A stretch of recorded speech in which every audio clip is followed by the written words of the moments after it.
Hello, hello, hello. Welcome to Illusion Fox Gaming. We're going to continue going through the Honkai Styro update through the petals in the land of repose. By Catholic into Lenten above, as the Theoros I have observed. Virtuous citizens of Aglaya, what happened here? I know about the poisonous fangs of that king snake through the golden threads. In the past, I would be confident about keeping her in check, but I admit I am now unable to do so. What do you mean? It is no longer about eloquence or arguments. I have been a demigod for far too long that I hardly have any humanity left. Before I realized it, I have become no different from these hypocrites, no longer capable of relating to the people. This has come a lot sooner than I expected. But perhaps it is time. I need you to step up, Finan, in order for me to retreat behind the scenes. Yes, this is my duty, but... It is far easier for the Council of Elders to fool many than just fool one person. Their so-called more support is no more than a ruse to distribute power using words instead of lances. There is no glory in winning this debate, but that makes having respect for humans so much more priceless. Finan, you are a Chrysos heir without flaw, capable of relating deeply with humans. I appreciate what you've taught me, Aglaya. I hope we'll live up to your expectations and win this debate.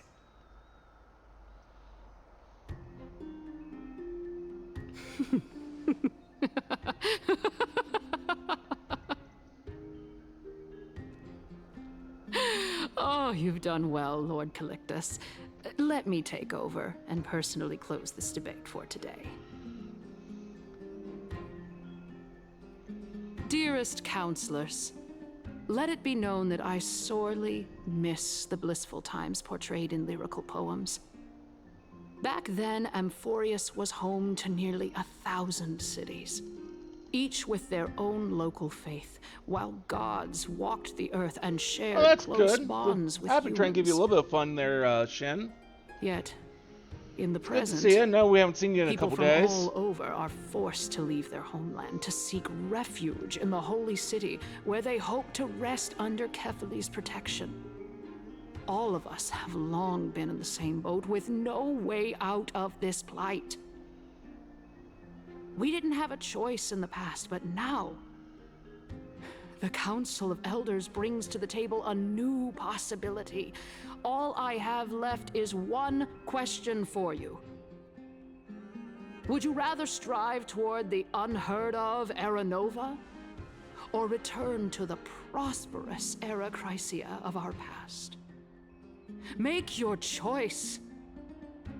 Now, which of the two would lead mortals to an ideal future? Ah, how fun.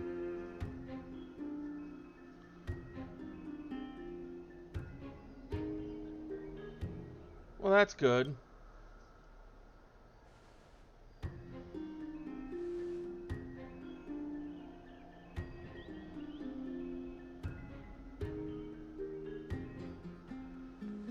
We all know that Era Chrysia is a thing of the past, Lady Kynus. Please, enlighten me. How does the Council of Elders plan to turn back time?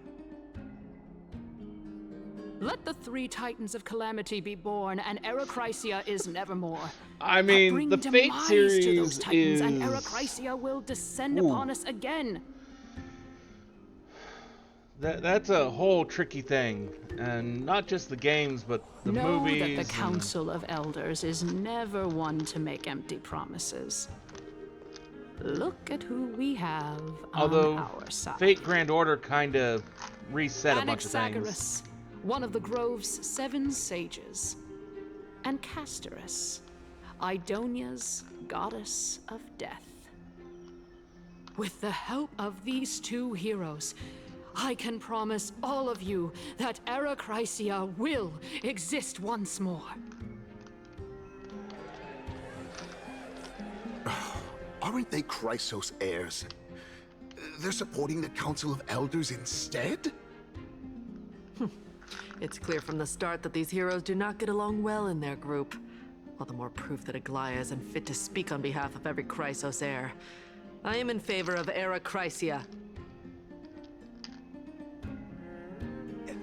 Era Chrysia!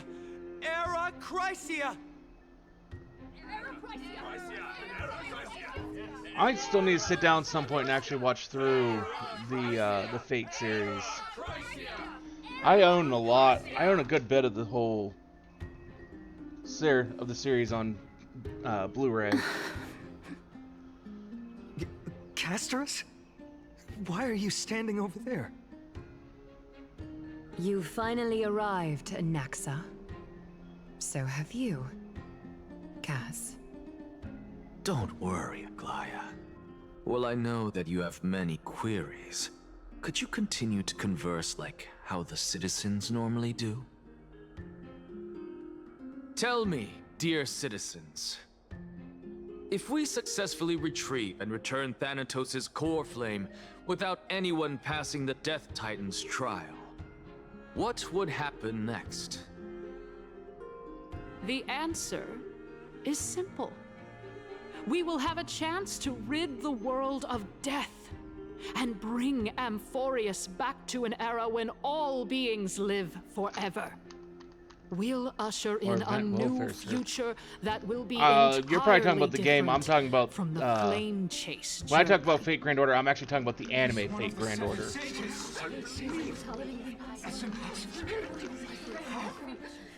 The anime series Fate Grand Order reset the entire timeline of all the entire Fate series. As long as the Black Tide still exists, basically making it that like back to the old days. Remember what Fate, I previously Stay said? Night and Kefali's core flame is guarded by the secret power of the Council of Elders. Plus, Fagusa's water curtain will be and a able lot to of like block the out other any series external did not perceptions. happen. Tell me, dear citizens, have any of you ever seen even a glimpse of the threat that this person is talking about anywhere within the walls of this majestic holy city? Oh.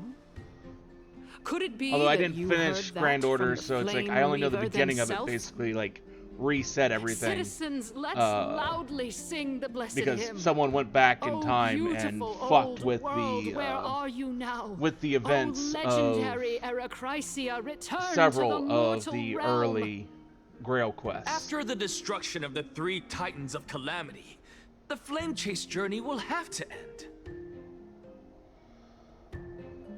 Although my favorite game in the Fate series that I have played has to be what is it called? This is bad.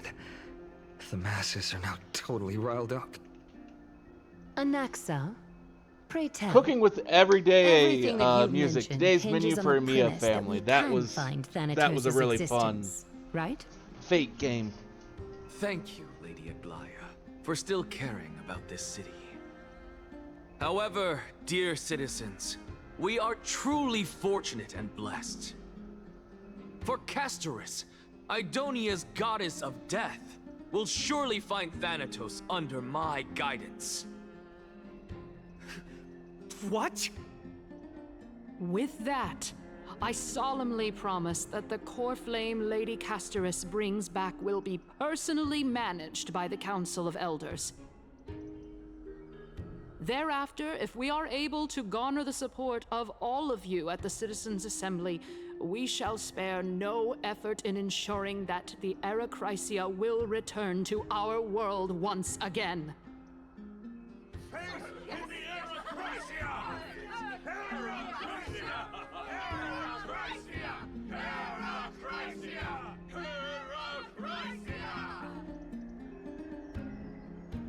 With the balance shattered, the result is clear.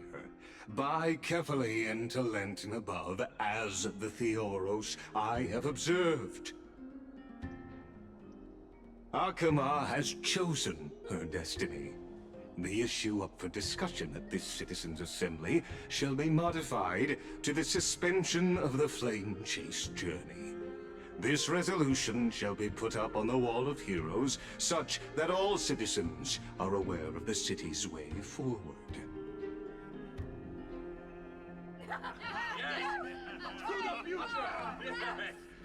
Yeah, I like this. Fantastic. Yes. Aglaya, dear Aglaya. What has caused your heart to soften? You also don't seem to be as quick-witted as before. Wag your tongue as much as you like. Since the Flame Chase journey has been preordained by the prophecy, our failure has never been on the cards. Well then, I guess we'll find out if that's true at the Citizens' Assembly.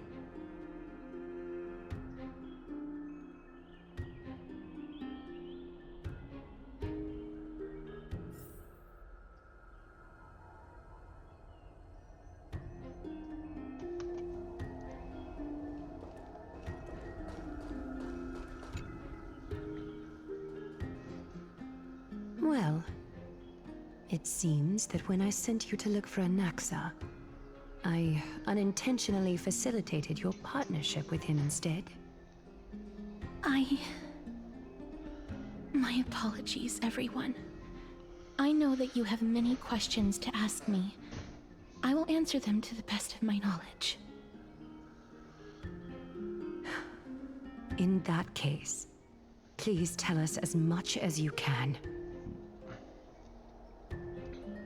In actuality, he showed me a past that was both long and heavy. The reason I say this is as I've mentioned earlier. The answer was hidden in my journey unto death. Anaxa, you were in the Netherrealm? Yes, I am but a living dead man now, but that's not important. What truly matters is, I overheard a conversation between heroes.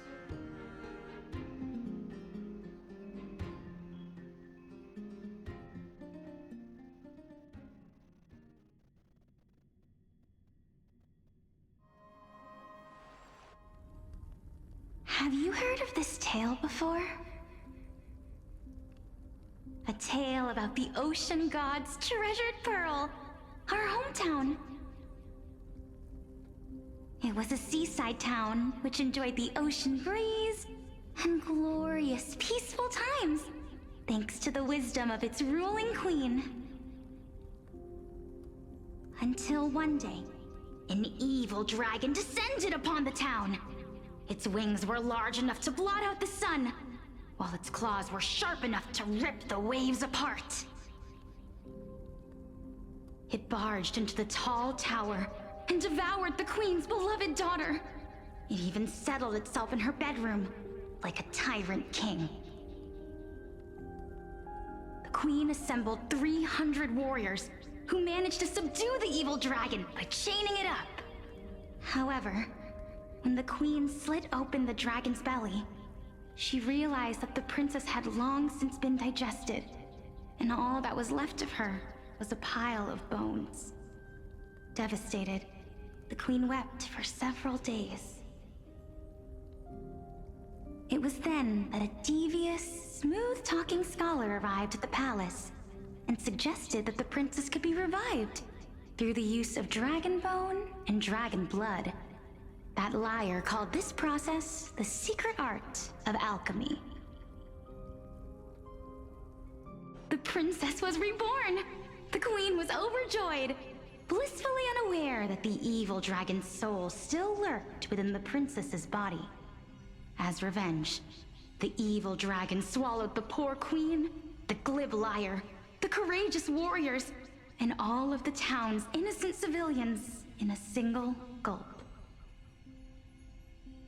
Worse still, the souls of the deceased refused entry to the Netherrealm because they were filled with regret. Forced to roam the mortal realm, these resentful souls ultimately converged into a river of souls that would not retreat for a long time. The terrifying death had consumed all. Thereafter, our hometown fell into ruin as well. Until... Until? Actually, I don't know what happened next either. Oh, my... It seems that you still like to whet people's appetites even after all this time, Pelixia. So, according to your story, this is how I used to look? It's practically a mirror image. And yet, what exactly is this? A miracle that I created with alchemy. As for what it is and how I was able to accomplish it, I'll keep the answers to myself for now. Oh, my goodness. Is this cliffhanger really necessary?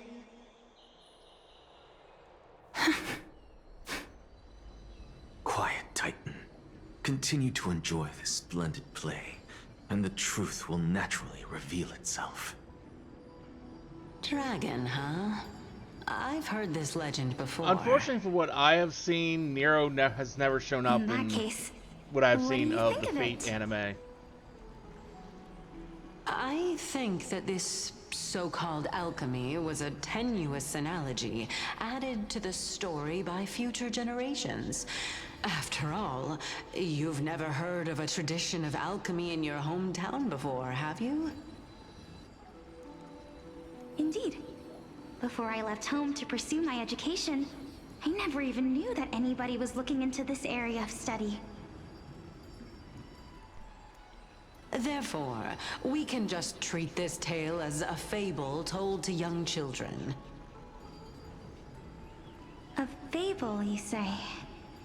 If so, what moral is it trying to impart to the kids?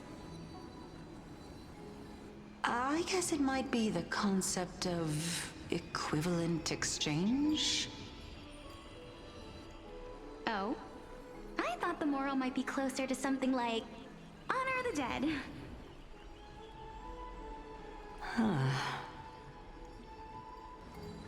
What? At a loss for words?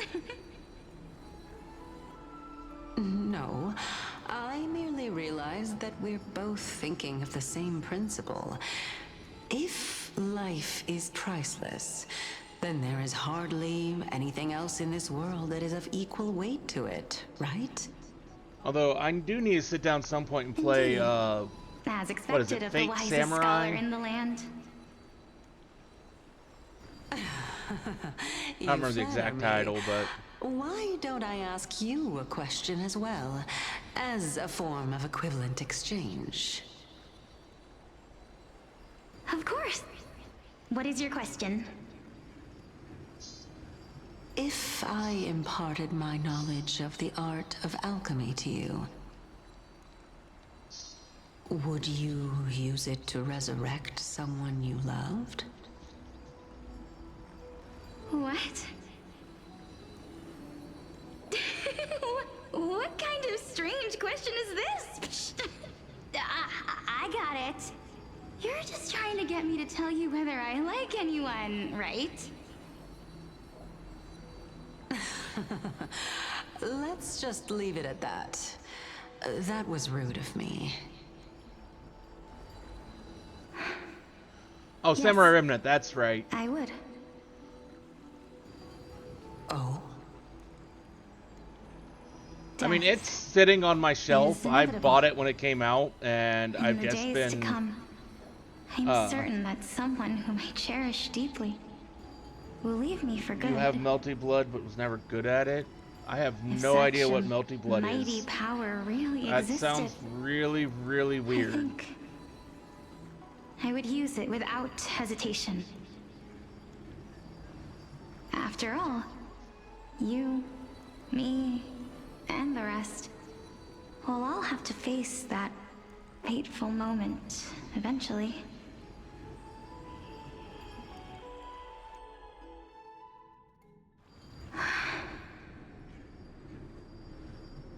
My time is finally here. However, perhaps because of my firm belief in the immeasurable value of life,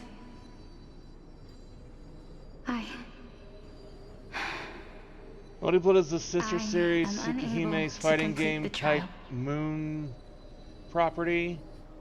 You What? shall wither, and through that, the dead will sprout again from the remains, and be reborn with the dead flame. It is a pity that fate is such a cruel mistress. Oh, the reason why I don't have Is there like no half other way the of interpreting those words? like the Fate games, I'm because they're afraid that the meaning is clear. they're fighting My games sister and me, like one Mortal Kombat and must such. pay the price. Our trial can only be completed when the one chosen sacrifices her life.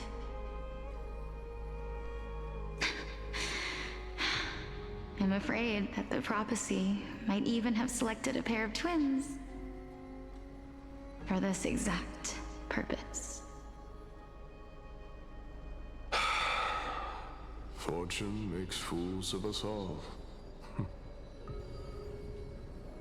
My sister is prepared to sacrifice herself.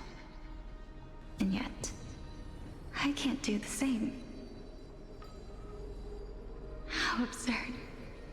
My time is almost Visual novels. up. I like visual novels. I'm still afraid to welcome death. What should we do? If I'm ultimately not able to make up my mind... Since Chaos is willing to guide all of us and leave this trial to the end, there is still plenty of time for you to ponder. That's right. Don't allow the fog of an uncertain future to cloud your mind. Trial, prophecy, the topics that they're discussing seem familiar. But these three people must not have left their names in the epics. Otherwise, I would have some recollection of this. Amphorius's history before the Titans were born was complete chaos. Is that not strange by itself? I have long held three hypotheses about this. However, let's continue watching for now. Calypso, Polixia, and this warrior. I seem to have met him somewhere before. Regarding this matter, Nias, are you confident that you'll complete your trial? Of course. Though, I am worried about what will happen once I've emerged victorious.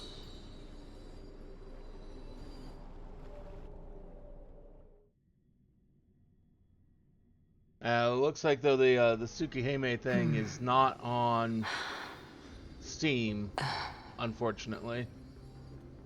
Looks like you have made up your mind. Yes, this is the safest course of action. Completely separating courage, honor, tenacity, sacrifice, and reason. You really know how to make things difficult.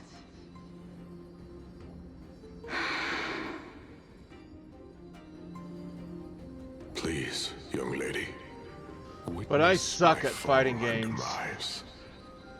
Lady Calypso, you shall host the soul-rending ceremony. I do not understand. Why would you dare to sacrifice yourself for a future that you won't get to witness? Because this is our destiny. The power that resides within me is so intense that I will one day be engulfed by it. Furthermore, a valorous death before glorious return has always been the path I chose to walk. A journey I began long ago. If your sister or Kaos were in my position, I believe they would make the same choice as well.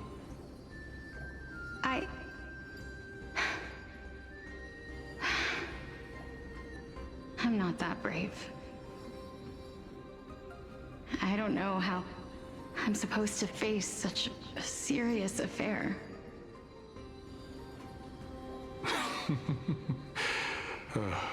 Despite being Death's chosen one, it seems you still don't know how to face it.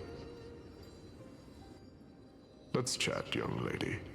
Perhaps I shouldn't end my journey so hastily. Since there's still time, I'm not worried about letting fate wait a little longer. Of course.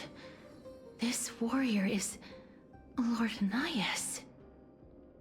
As the embodiment of Nikador's divinity, he entrusted his life to us and allowed humankind to end his madness. That means that what I'm currently seeing before my eyes is, in fact... Looks like one hypothesis of mine has already been proven true. These heroes are the true forms of the Titans, before they attained their divinity. If so, the chosen one of death that he speaks of is actually... Polixia? Is the previous form of Thanatos? But her appearance... If this is true, as long as we can find out where she went, we'll naturally be able to figure out the location of the Death Titan.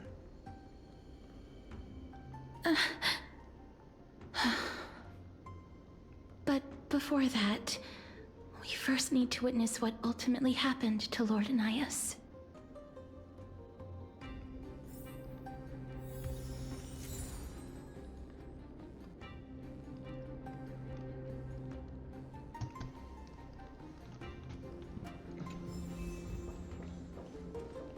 Nikador's courage is a testament that they have never once... I've heard that these words are still engraved in Castrum Kremnos even today. It didn't occur to me that they were actually part of an alchemical formula.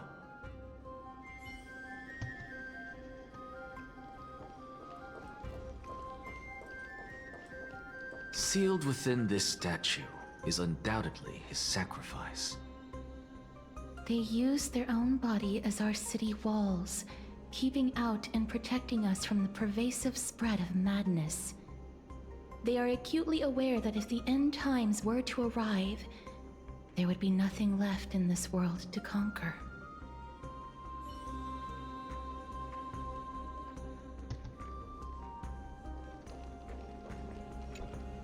Honor, courage, tenacity, sacrifice.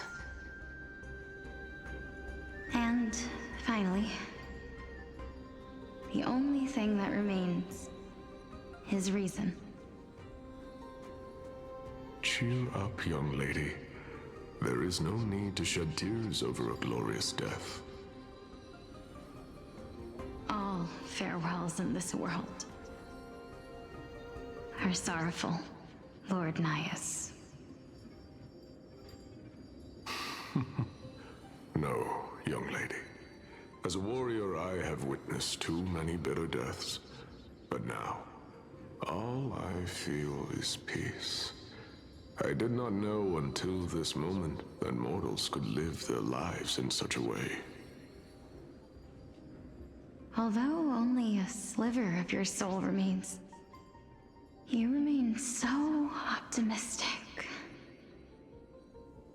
Or maybe the truth is that you aren't able to feel sorrow anymore.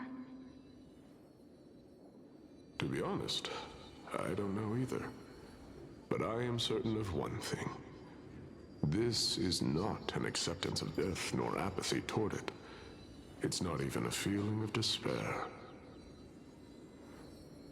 I am just enjoying what remains of my life to the fullest. Enjoying? Indeed. Along this journey that we've taken together, not only have I changed the world, I myself have also changed in the process. And now I have Literally reached the Thor journey's vibes. end. When I look back and see the grand epic that I've personally written, how could I not revel in that fact? But when you depart the mortal realm, won't all of your accomplishments be reduced to nothing? Separation and I'm death are still two to this sides day of the same disappointed in the coin. second Thor movie. Reconciling this doesn't come easily for a mortal.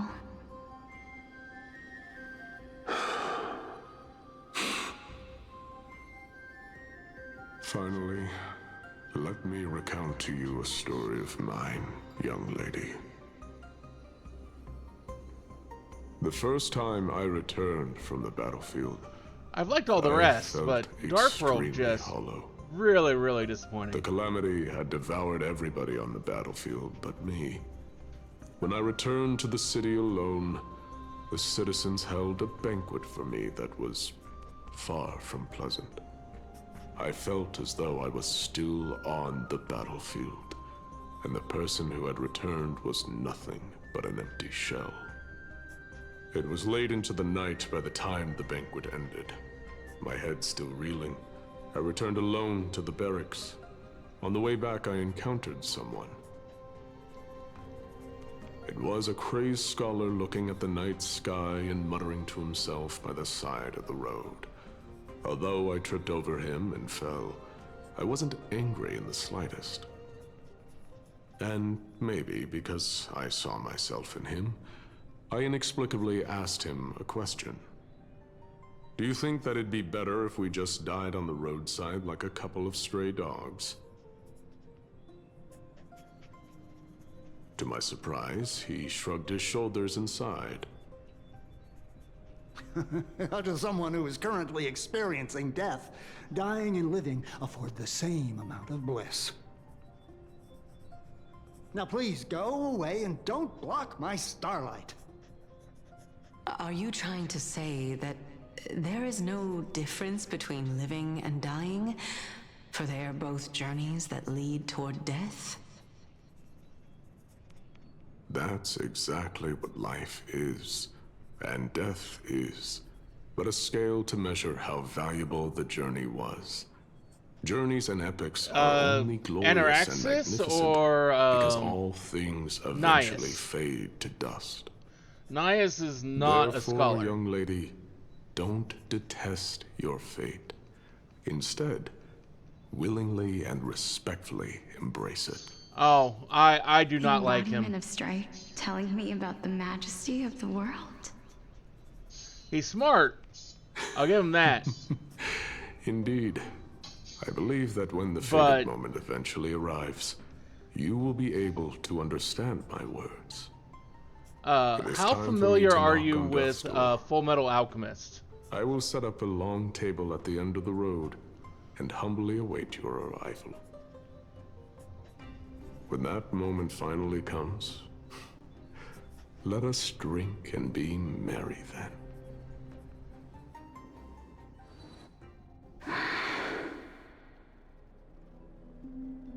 I knew this day would eventually come.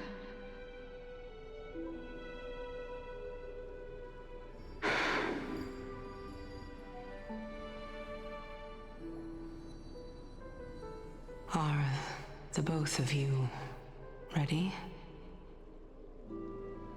Mm-hmm. Do you want at least some base spoilers? nothing that would actually give the overall storyline, but just like some background information on Ed and Al that led to the whole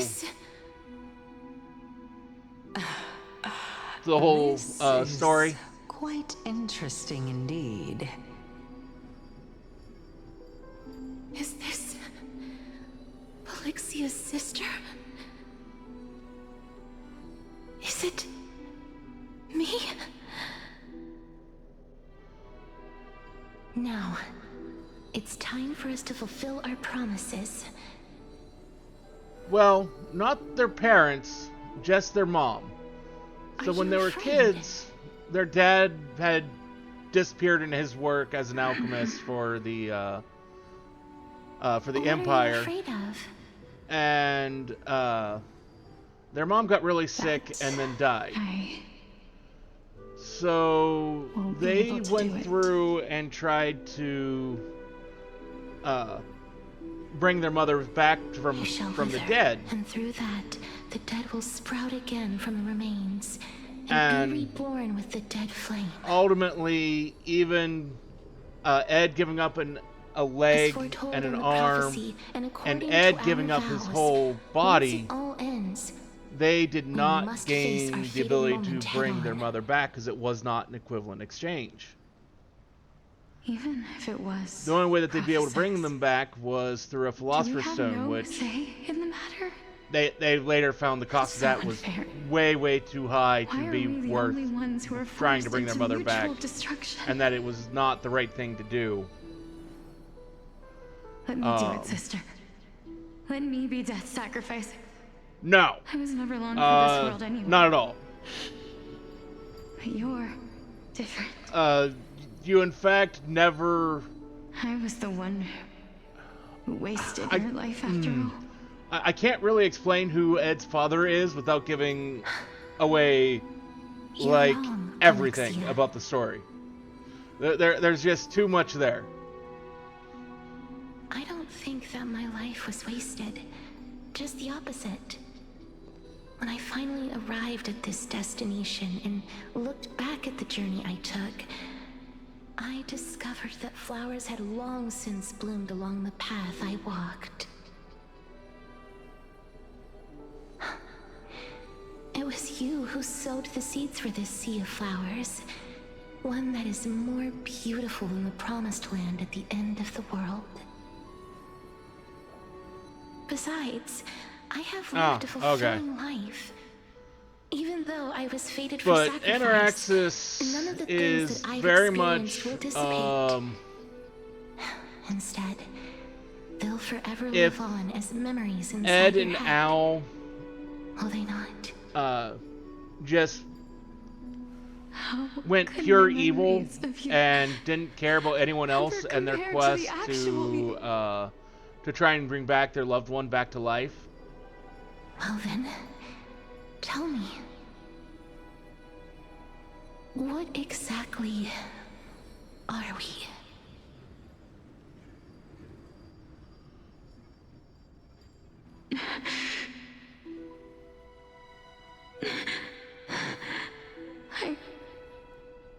I don't know. I don't know either. But regardless of what the And answer they were willing is, to regardless of how we're experiment shaped by others, and or even by this world, play around with human souls and their bodies the fact that we in order to try and figure out how to bring their loved one back. This is why I will always, always be by your side. Well, that's because he's currently dying as it stands, because he is not one of the Crisis heirs, and he has taken in the divinity of one of the God Titans, so he's currently dying. It's time to extract my heart and light the flame of death. And so he's trying to play a dangerous game to bring down the other Titans, the other demigods, and more specifically even find the Titan of Death himself And my guess is to try to end death and return his sister. If I imparted from my the dead. knowledge of the art of alchemy to you, would you use it to resurrect someone you loved?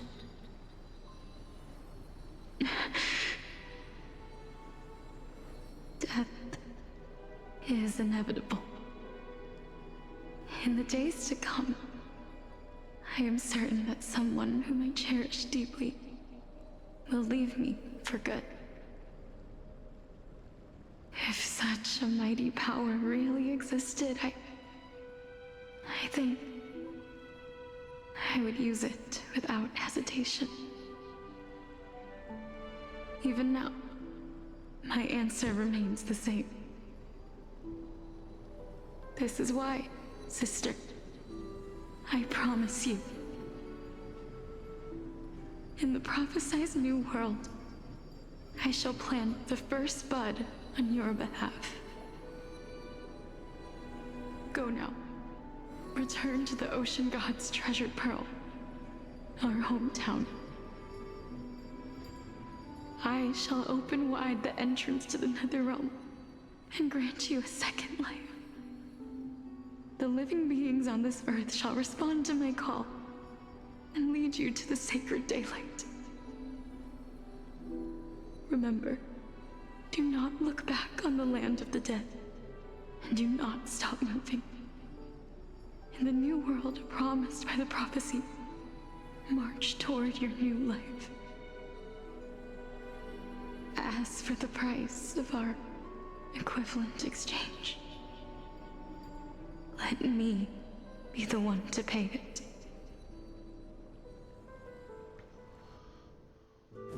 Everybody, we've come to the end. Unfortunately, I am not compatible with the Supreme Being, so I was unable to completely fuse their soul into my own body. However, being able to glean all this from them is exciting enough. I'm certain of this now. Before the Titans that we are well acquainted with were born, a group of heroes roamed the land. These heroes followed a prophecy and took possession of divine authorities one by one, until they eventually became the pantheon of the new world. Just like the flame chase journey of today, Amphorius's history is cyclical in nature. Huh. What a startling revelation. This means that the demigods, who bear the core flames, will also become the new Titans at the world's end, thereby shaping a new world? I believe that this is the truth behind the Era Nova, as mentioned in the prophecy. This is utterly unbelievable. Besides, those twins in the past, even if they really are Thanatos, their whereabouts are still unknown even today. Are their whereabouts truly unknown? Didn't Polixia mention that seaside town, the birthplace of alchemy in the tale of the dragon? In our world, there exists a city which perfectly matches that description. Styxia. But the people there worship Vagusa and bear no relation to Thanatos. I have also never been to that place, as in the time of Idonia, it had long turned into underwater ruins. Take this. This is... the new Sporist masterpiece, the Philosopher's Stone. It was made by transmuting all of the sages' wisdom into a single entity, with their flesh and blood as its foundation. Remember, I've mentioned before that the art of alchemy is all about conversion, tempering, and ascension. This process also applies to the pursuit of truth. Regardless of how unbelievable this sounds, The truths of the world have been refined from the impurities. Think about the story of the dragon. This stone will lead you to your real hometown, allowing you to reform the door to the Netherrealm and discover Thanatos' fate. You still look as confident in your victory as ever. But what if your conjecture is wrong?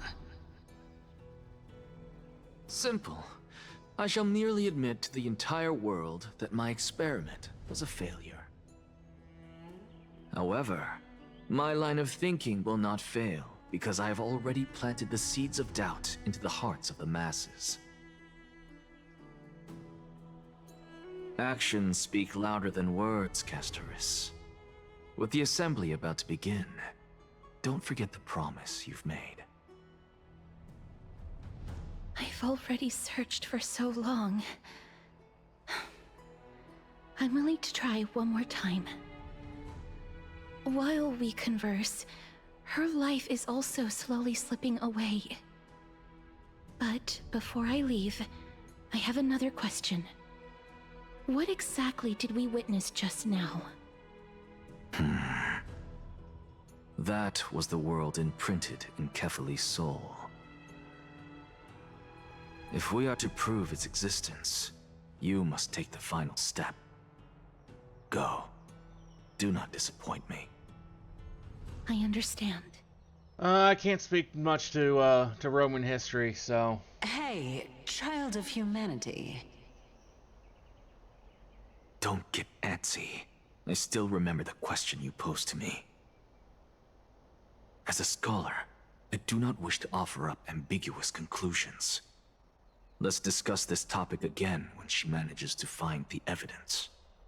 Mainly because what I did learn, I mainly chose to not really remember. Was that stone transmuted from your heart? If so, rebirth is no longer an option for you. Why not? When I was a child, I lost someone dear to me. When I was a teenager, I lost my faith. A while back, although you saved my life, I also lost my soul in the process. Now I'm merely forsaking my body. What's the big deal? Why are you always finding ways to die? Isn't it good to be alive? This is but a necessary sacrifice on my path to transform into the purest of them all. Can someone who's dead even claim to be the purest of them all? Furthermore, if your hypothesis is proven correct, does it not just confirm that the myths are true, and thereby invalidate all your theories? No, it's just the opposite. If my hypothesis is correct, it means that I can actually ascend to godhood and reshape this absurd world that you all have created.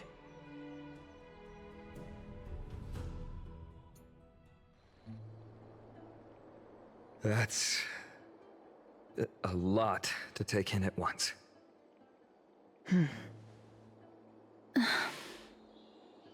Lady Aglaia, please, let me explain. Go on. You know that the core flame of death has always been the greatest unknown regarding the Era Nova, which is why both you and Cainus desire to gain the power to control that core flame in the approaching Citizens' Assembly.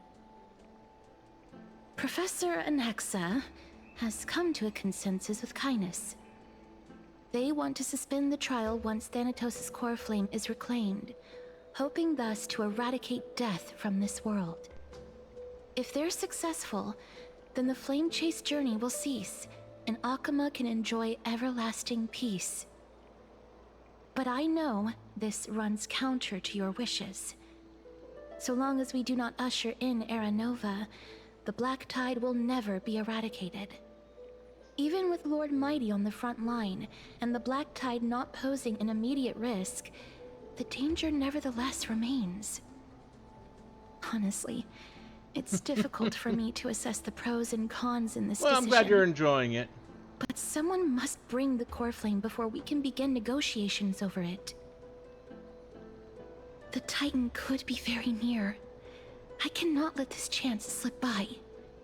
Besides, someone has to make this trip to bring back Mrs. Soul. Well said. You already had every reason to seek an audience with Thanatos. It's that great performer who has weaponized your wishes and placed us in this difficult situation. A world without death. Do you desire that too? If fate dictates that my path must oppose yours, I will do all I can to resist it and protect what I aspire to achieve. Lord Mighty showed me that without taking the first step, all talk of what follows is moot.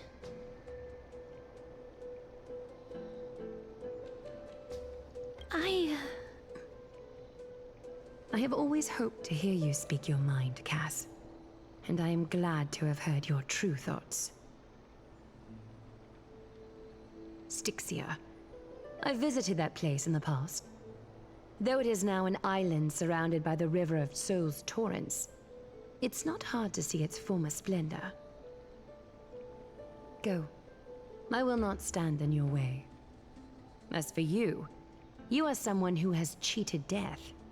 I believe you have more than enough reason to make the trip with Casterus and meet the god of death himself. Casterus, I too look forward to your journey. I wonder what kinds of new interpretations your completed story will bring to the Flame Chase journey. Thank you, Lady Aklia. I hate to put a damper on this heartwarming moment, but if Styxia is now an island surrounded by the river of Souls Torrents, then how do we find a way in? Lady Treby is probably... The answer is quite simple. In the Myths, Zagreus once made the domain of the dead their treasure vault. That is to say, they could enter and leave the Netherrealm as they pleased. And if they could do that, then it follows that the demigod who inherited their divinity must be capable of the same. I'll see you at Memorial Palace at Action Hour tomorrow. Cypher shall be your guide to finding that ancient city. And Satanta, young Kuchelen, actually gives big mood responses to Ritsuku's forced servitude, in addition to looking colorful.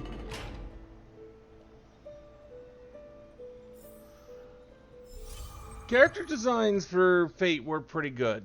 I really do like those.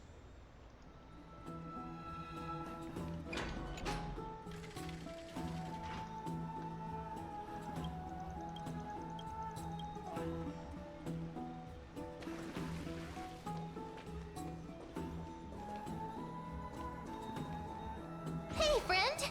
Is the debate finally over? Did you win? Not really. Oh, that means victory is around the corner. Well, moving on. I was I hard wouldn't say at it was a work big even defeat, while you were at the but debate. we didn't win anything in I that. borrowed a mountain of books from Cass to see if I could find a way to solve your problem. Let's see. I still have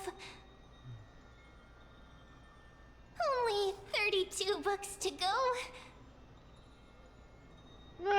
Depending on what size books, that could only be like about a month, depending on Really? your free time to read. Oh, that's fantastic news. I knew it. Hard work always pays off. Especially if you're as diligent as Mem. I feel like a huge burden has finally been lifted off my shoulders. Why are my eyelids so heavy all of a sudden? I do apologize there. You're right. Then I'll go back to...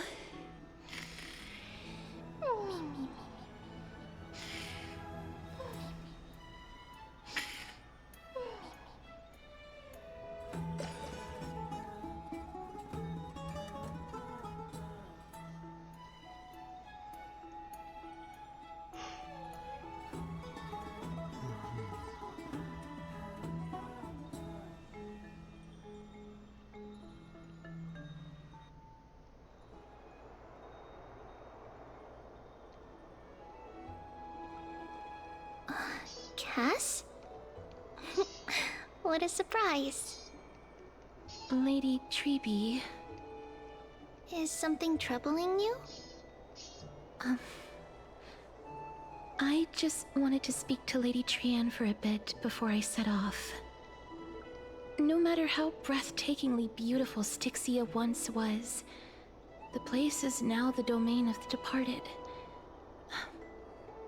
There is no telling what we'll encounter there. I don't want to have any regrets.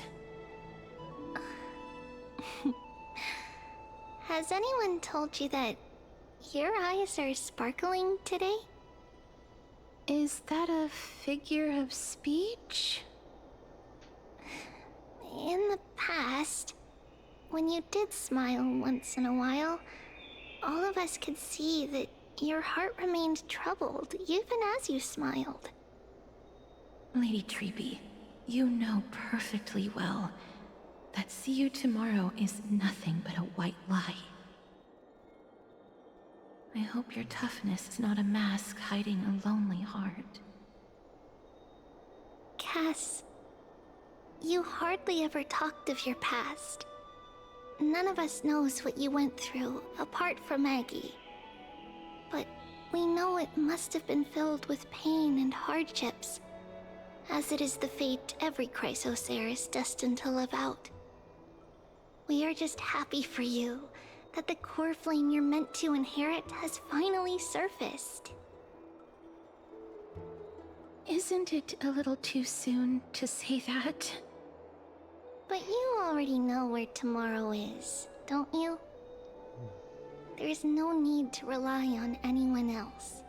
Just give it your all and leave no regrets. We have always believed that your embrace is just as warm as everyone He's Irish, else's. that would be the gulls counting them. Because we embrace Celts, others to Welsh, comfort them. Picts. And Cass, And the you're the kindest Chrysos heir ball we guy? know. Ball guy? Thank you, Lady Treby. This feeling... it's hard to put into words. I suddenly found myself with so many wishes. So much I want to accomplish before setting off. Then go do it, Cass. Trian was actually working on a surprise gift for you. It's a pity she didn't get to finish it. Categorizing them as But Caesar now did. Trinan and I are working on it, and we'll make sure to give it to you. So, let's meet back here when you return from Styxia. Safe travels. See you tomorrow!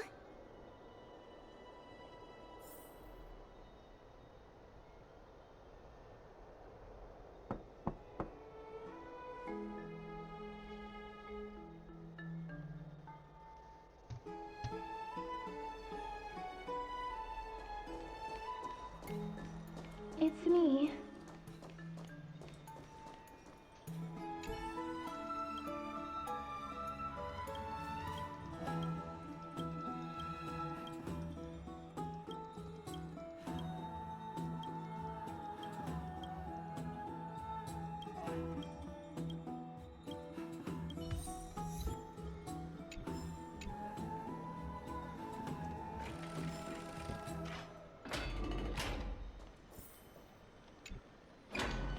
I hope I didn't wake you. Huh? No. No. I'm here because of private matters, actually.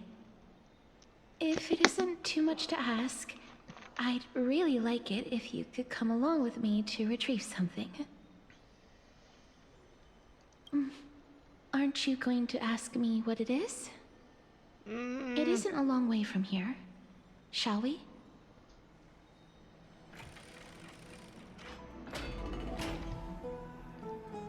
I'd love to go in and take a look. Have you heard? Seems like all the rooms are full.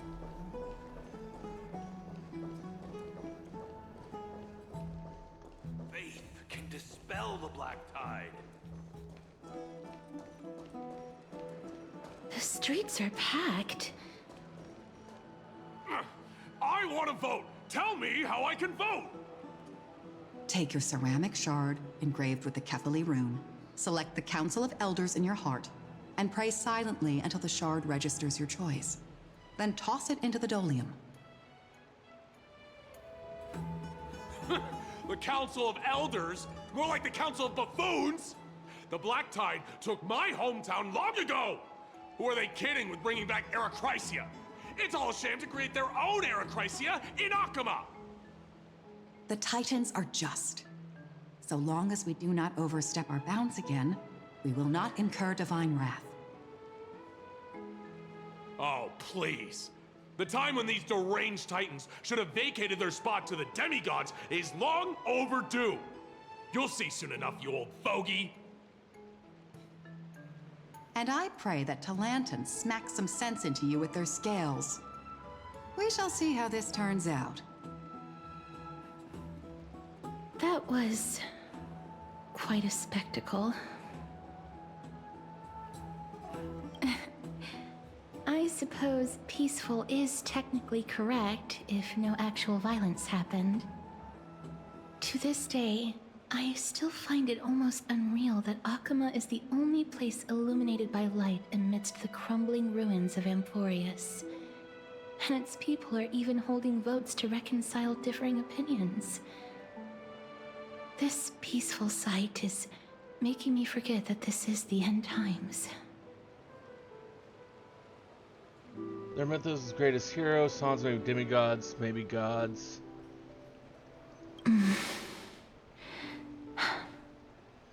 Before coming here, I had lived for many years in Idonia, a city of rime and frost.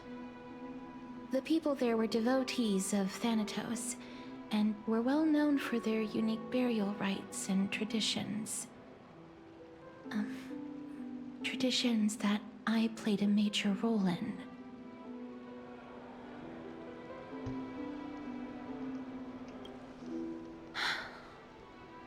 Yes.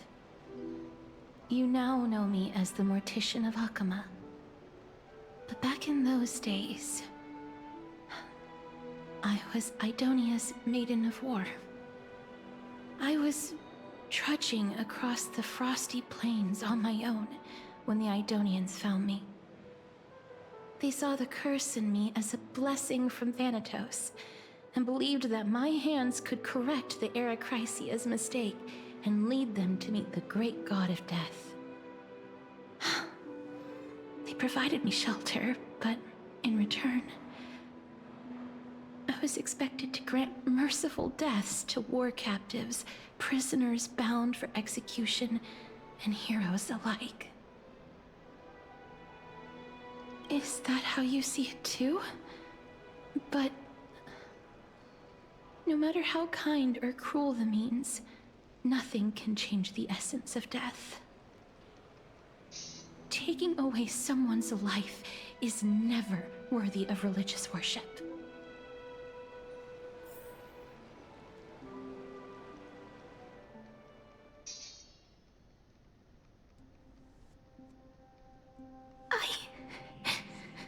I can't do it.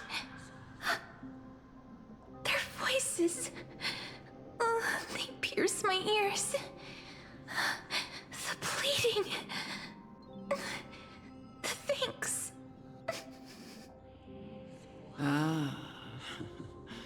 I know that feeling, child. I was once as lost as you are now. But you must respect those walking towards death, Just like how you should respect yourself as the holy maiden granting humans glory and You have no purpose of what that served? Of where What you're asking me to do is no better than the task of an executioner. And yet you want me to respect myself. Makes himself proxy vessel of Odin and Fate Go. No matter the titles, I am still taking away human lives.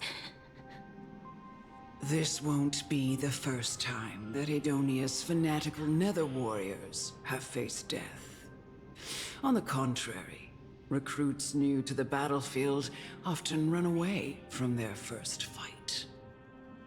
Death is the mightiest and gravest power in this world. The fact that you can wield it means you are deserving of respect. That's such a twisted reason. Then let me tell you a story. In Idonia, the great swords commonly used by executioners are called Draconian, in memory of Drakon, an elderly executioner. The sword has 3 air holes along its body. If the sword is swung down swiftly and accurately, the holes would make no sound, and the executed would also depart this world quickly and painlessly. But should the executioner have any hesitation, the holes would produce a piercing whistle. On that cue, the screams of the executed are sure to follow. Every executioner after Drakon is to hone their sword skills every day in preparation of future executions. Every swing of their blade must be more resolute than the last, for failing to do so will bring pain. Pain for the dying, as well as pain for themselves. No. I can never get used to this. You misunderstand, child. I am not telling you to get used to it.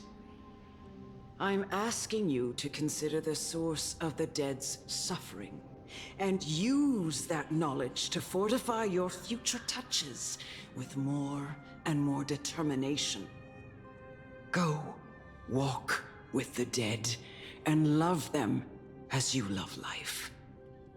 Then you'll no longer hear those noises.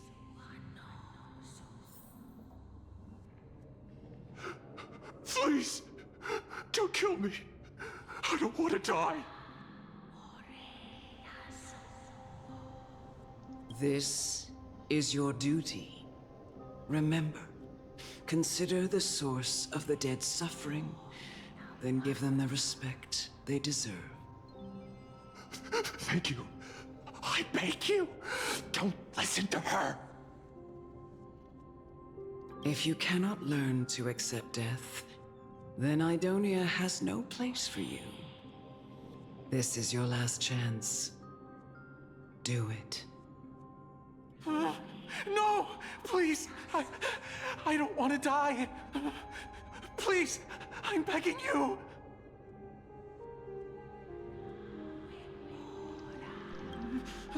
No.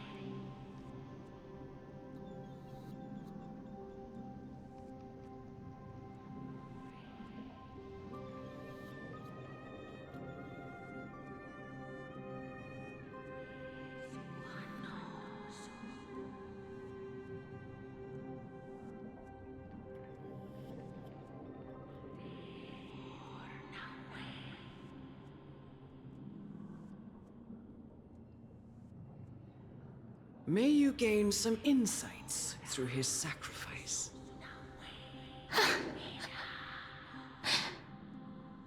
Is this all? No. Come with me. This is just the beginning of your life as the Maiden of War.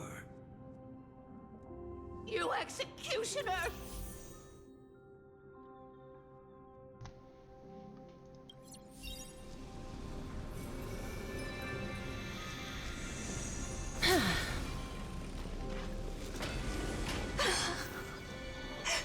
Holy Maiden.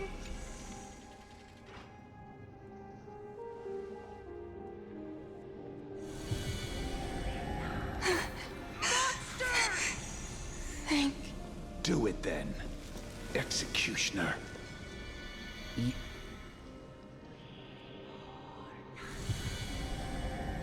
I curse you to live in eternal pain. Please.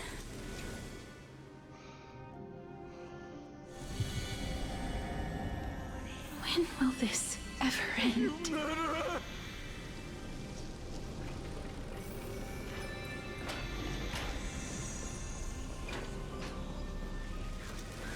Come. What are you trying to do with me? I have aged. The time has come for me to heed the summons of Thanatos. Not necessarily and unwellness, journey to their domain. but rather a continuation the of a final journey. resting place of every Idonian. You're not that old yet. You still have many, many years ahead of you. No. I'm already dead. For I have come to fear my declining health and impending death. Ah, Castoris. Will you give me one last chance to charge towards fear and prove that I am no coward? I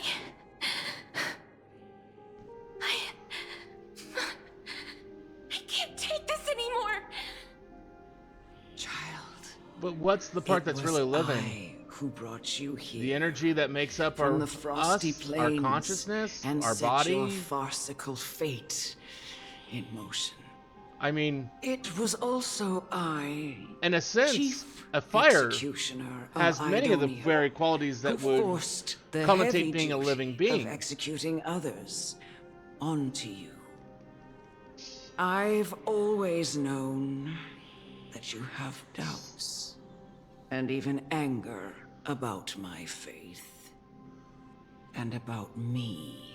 But I never had a choice. the life of the soul is the pursuit of wellness and harmony. Indeed. But the soul is not the body. So if the We soul is what essentially is truly life, abducted you. that is Yet merely you a can end transcendence any of sinful one life physical, with just a corporeal touch form, of your fingers. and maybe Shouldn't into it either, be depending upon what your beliefs are, to potentially escape another from body here? to learn further, to further that journey.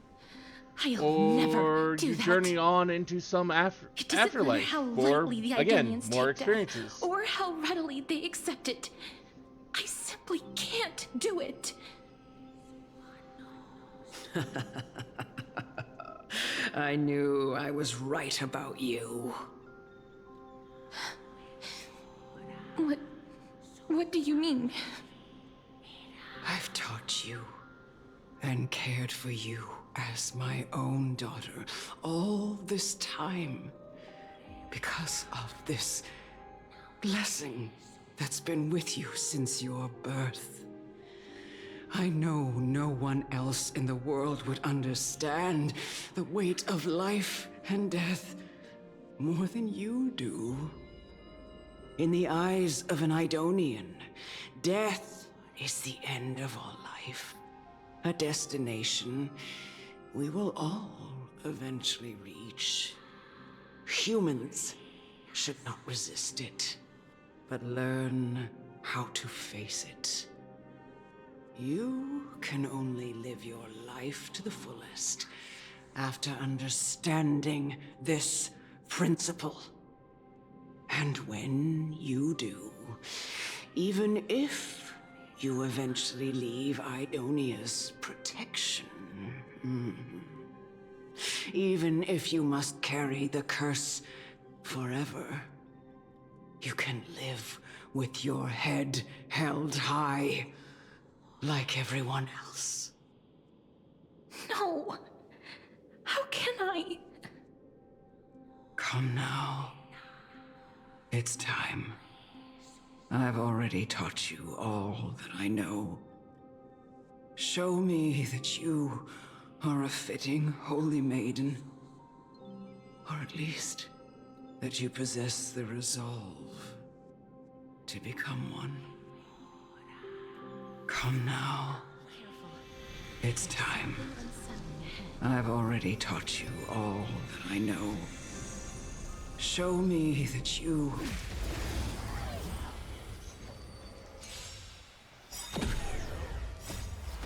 Embrace a new life. Time to say bye. I just realized she's another scythe user.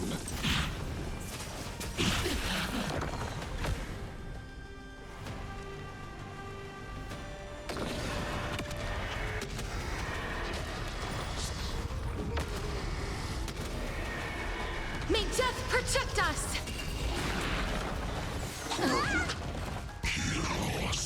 Life is not so fragile.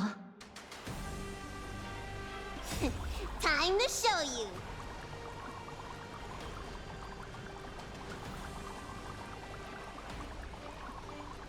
Well, I mean, it... Don't worry, it's just a scrape. See, that doesn't really make much sense either. Because, I mean, the body would eventually decompose and disappear. So, I mean, it wouldn't be stuck there forever. If there's a soul.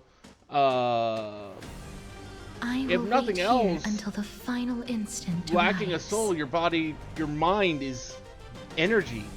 It's electricity. It would only transfer into the rest of the universe.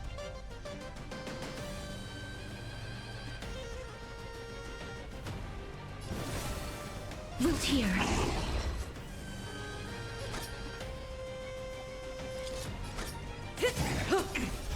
Free will, or was it Neverland? Time to say bye.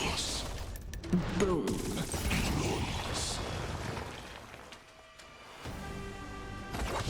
Relax. I weep for the departed. It too shall fall.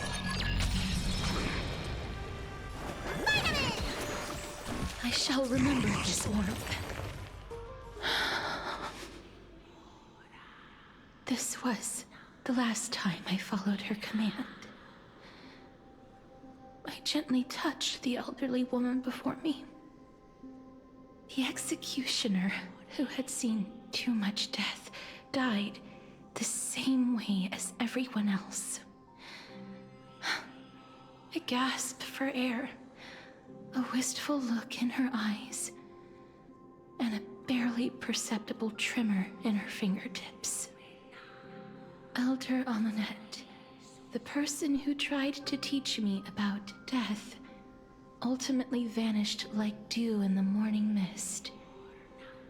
She spent her life embodying the beliefs of the Idonians, and when death finally came, she embraced it exactly as their doctrine had taught. I have nothing but respect for her. I erected a cenotaph in her honor in the marshes outside Idonia's city walls with the others I had laid to rest. Then, I set out once more in search of Thanatos. It was a long, long journey.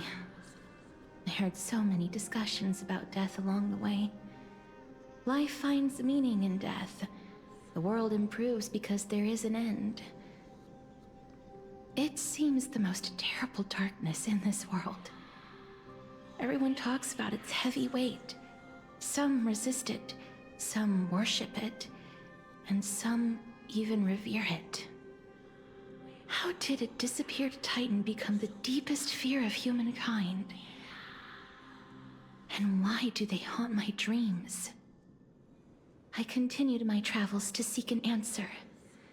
Initially, I was running away. Then, I started searching for it.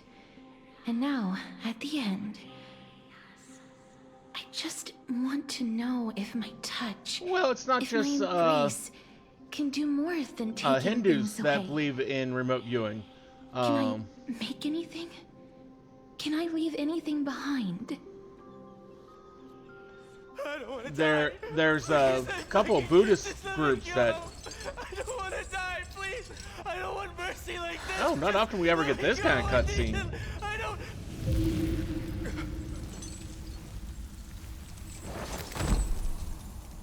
They're getting fancy with HSR.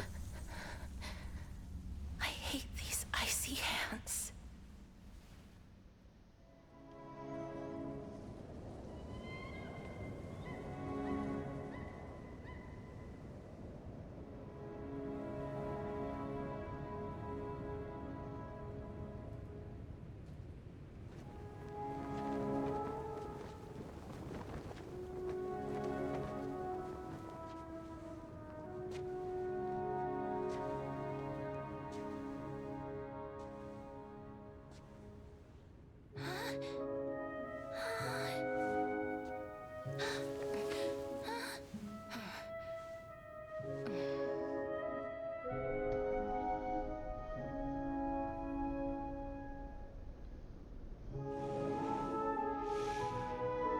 Get it over with. End its suffering. I read a book probably 20-some years ago by an author who claimed that he'd been part of remote viewing experiments for the U.S. government. It was wild book that claimed to be nonfiction, but was just like there's no way this is nonfiction.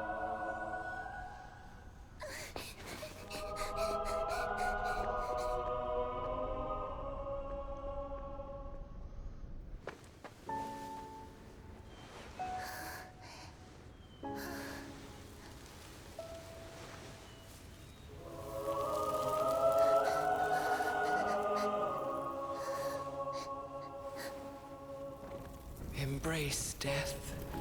Walk alongside it.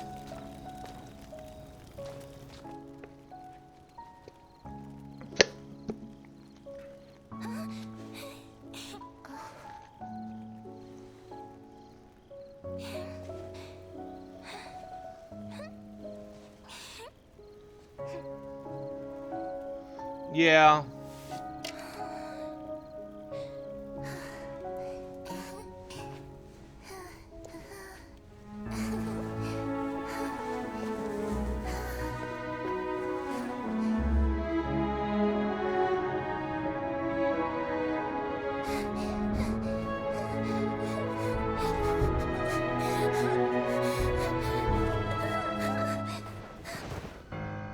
Casterus is one that you at first really don't care for when you first meet her in the story.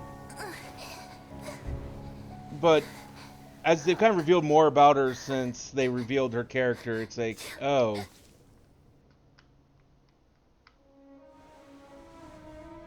You really kind of feel bad for her and you realize why she is the way she is.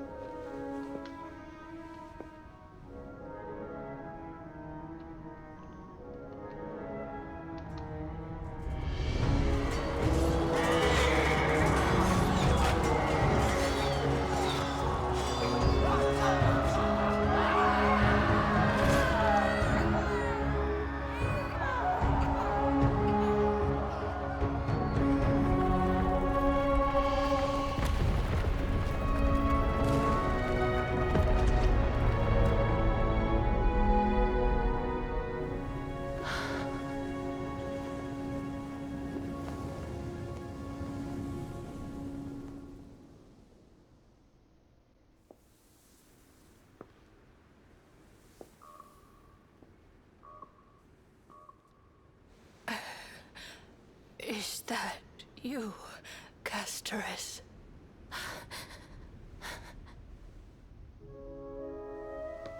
All of them have gone, heeding death's summon, crossing into their domain. I must go too. I don't fear it, just I have some regrets. Watching people leave this world again and again, it must be lonely for you. You must want to desperately embrace them before they go. I can't. These hands, they're too cold.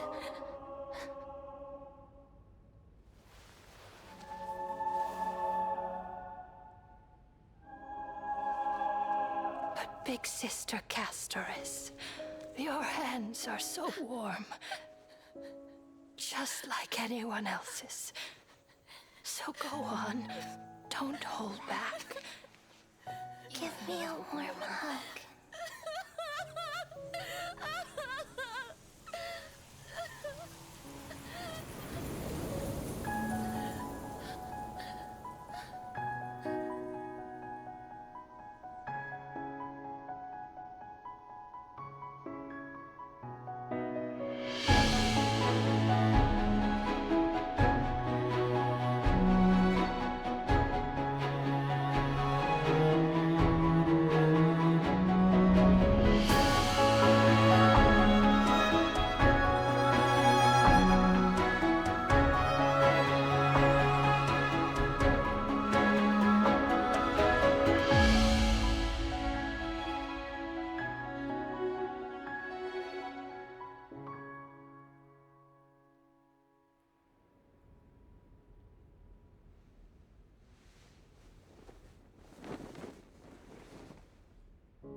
Can hands like these really be warm?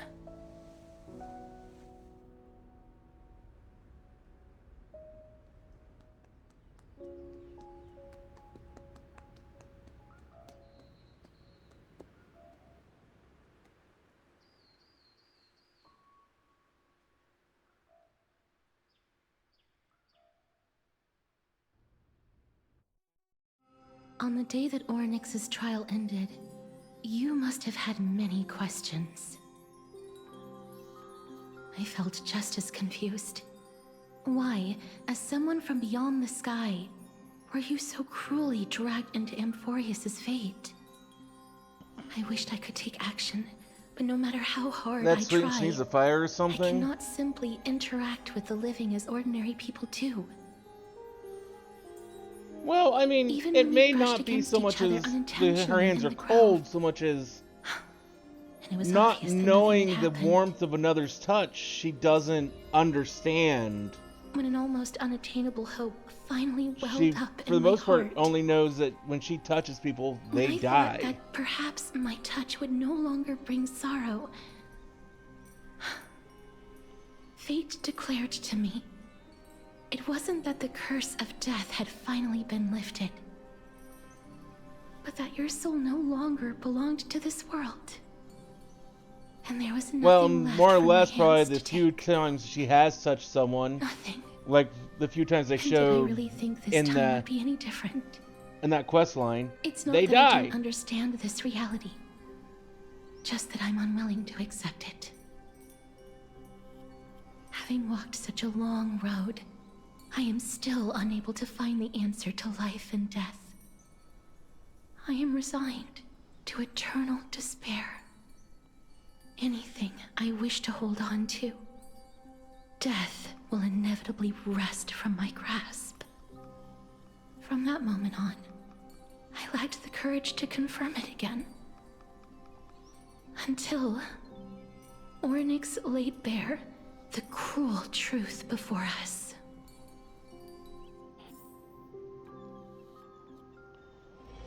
But now, perhaps I might have one last chance. Long ago, Trinan read a prophecy to me. At the end of the Sea of Flowers, the souls of the living shall warm thy fingertips, and after an embrace, there shall be eternal separation. I found no surprise in it, for her words sounded not like a foretelling, but a perfect reflection of my past. Embraces in this world are born of reunions, yet my touch speaks only of farewells. In that moment, I had no doubt that this destiny would weave itself through the entirety of my life. And yet, things have taken a turn for the better. Now that I can finally have an audience with Thanatos, perhaps I can rewrite the meaning of that fated prophecy. I have no reason not to give it my all. For your sake, and for my own. With that, I won't have any regrets.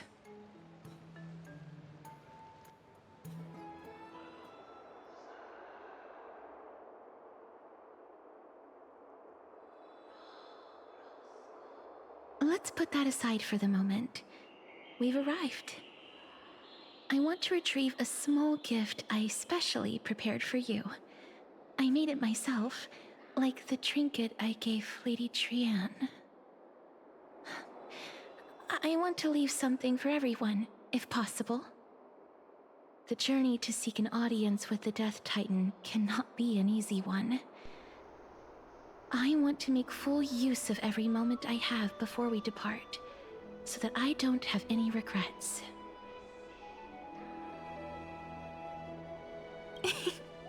No, it isn't. You'll know when you see it. Look, it's right there. Huh?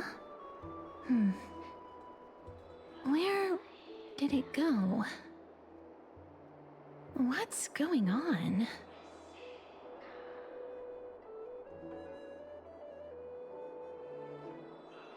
This is the coin of Zagreus and a slate. So it's her.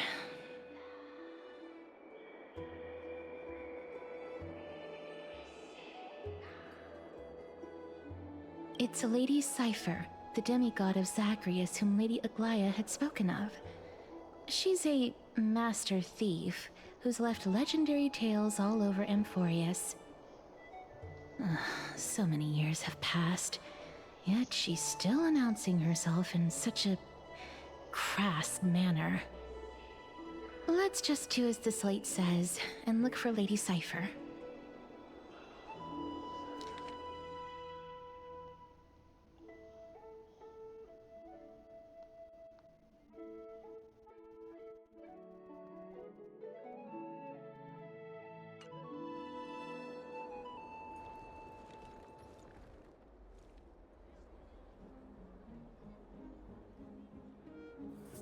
Look, it's right there.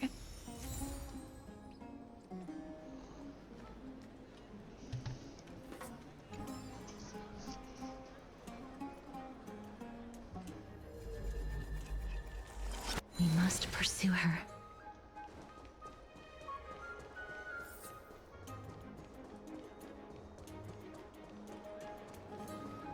Huh? This is a trick she left for us.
I don't have any bio set, I don't think, in Discord.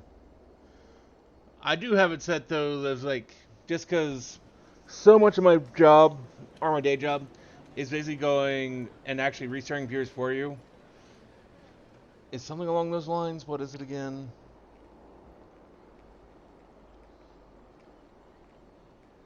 Have you tried turning it off and on again?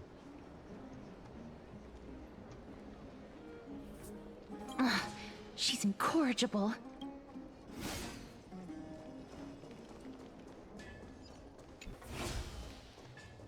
This is how it should be. We must pursue her.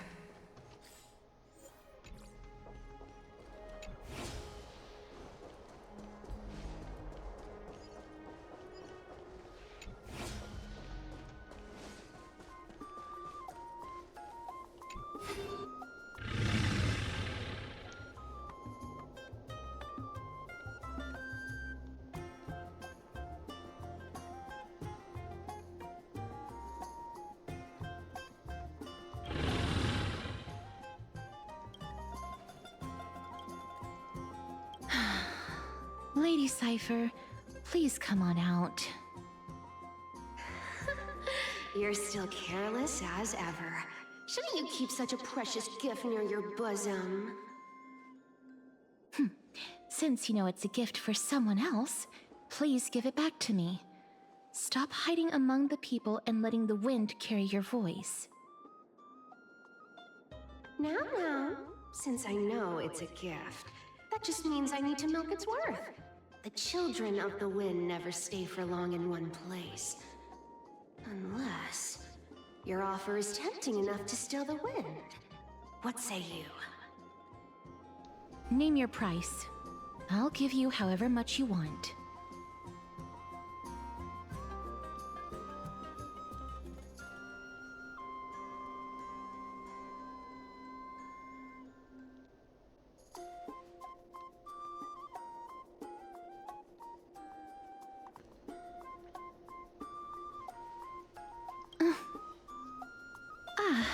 I'm sorry. Bargaining is really not my forte.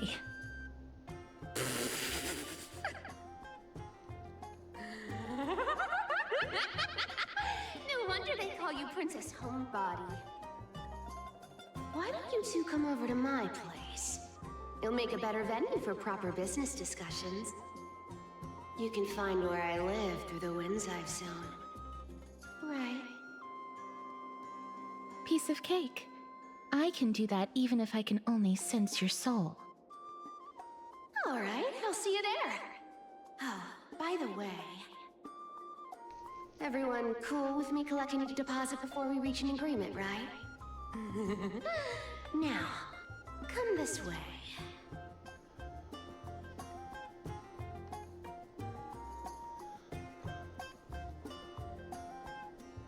Ugh, she's incorrigible. Follow me.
Hatred is a mindset and response requiring to view things as unilateral negative, as pain. Hatred makes the pain unbearable, makes it break the person choosing it. Here we are. It begets more pain, which begets more hatred. People add to it out of dissatisfaction with their circumstances. Over here! Over here!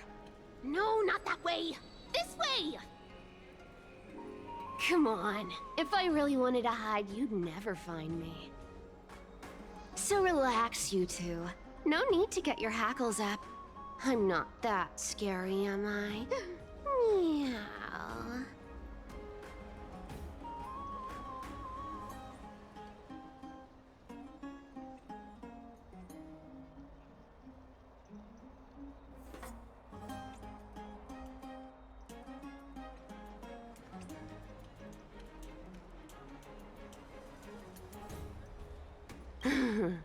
No way. Some people might have been into that a millennium ago, but it's long since gone out of style. Loosen up, buddy. Shall we get down to business? Give me the jewelry piece first, or everything's off the table. Oh, come now. Don't be so upset. Relax. Relax. Look, isn't the view here just great?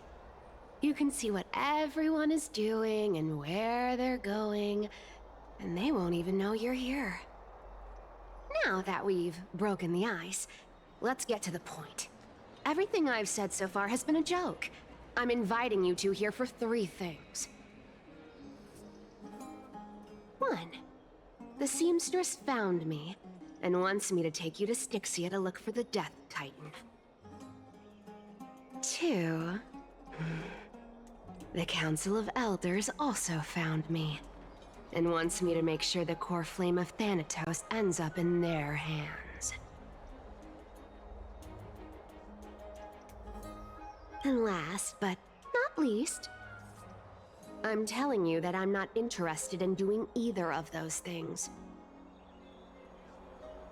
Don't go look for the Death Titan. The end.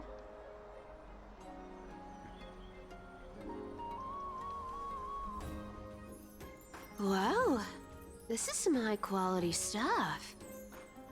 And this room is full of it. How much are these worth, Did you get all this through that Aranova gimmick?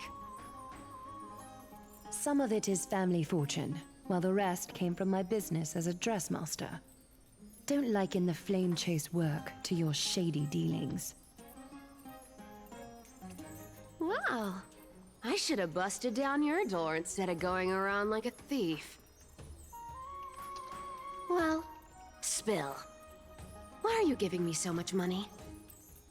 Payment for doing work. You're worth this much. Did you forget my stance to all this? I thought I made myself very clear. You wish to run away. Run away from your responsibilities, from the prophecy, and from your destiny. You shall walk with greed and die If having of gone a petty uncorrected change. hatred in a person makes them be I understand this disastrous prophecy weighs on you consequences immensely. upon themselves. That is why I have never reproached the demigod of trickery for running away. But I need you right now, so don't turn me down. You know, maybe the gods got your tongue with their golden threads, Aglaya. I'm not hearing any sincerity in your words. Give me a reason why you're bowing your noble head to me. We lost Trian. Oh. The divine power of passages is running out.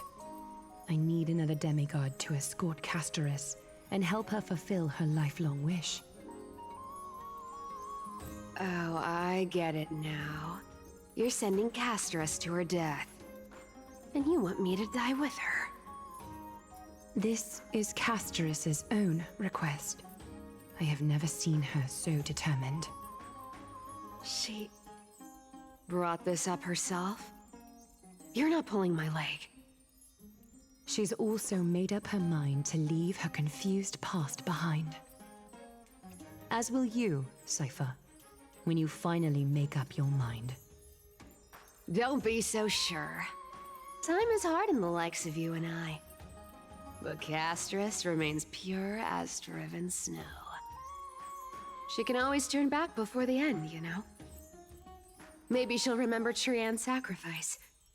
Maybe she'll remember the countless martyred Chrysos heirs.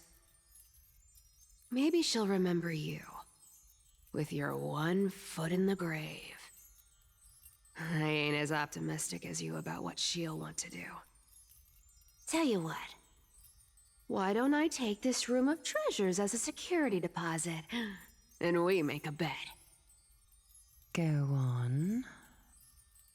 I bet she'll change her mind and turn back. Now, if I lose, I'll do what you want me to do. Return this deposit to you, plus giving you another room full of treasures. How does that sound? You sound like you have all the confidence in the world. In that case, let's make a pact with those conditions. I hope you're prepared to lose it all.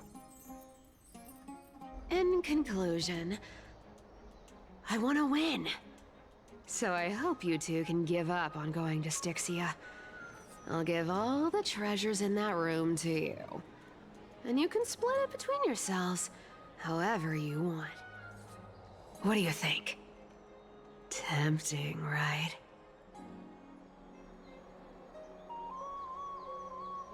I decline. If we don't find the Death Titan, her soul will... Oh?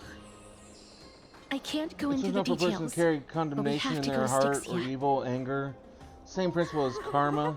You only achieve karma or really nirvana don't when get you out. let go of all of it. Princess, homebuddy. It is You impetus keep for bad talking about decisions. needing to find Thanatos, about getting rid of your curse, and you don't care about anything else.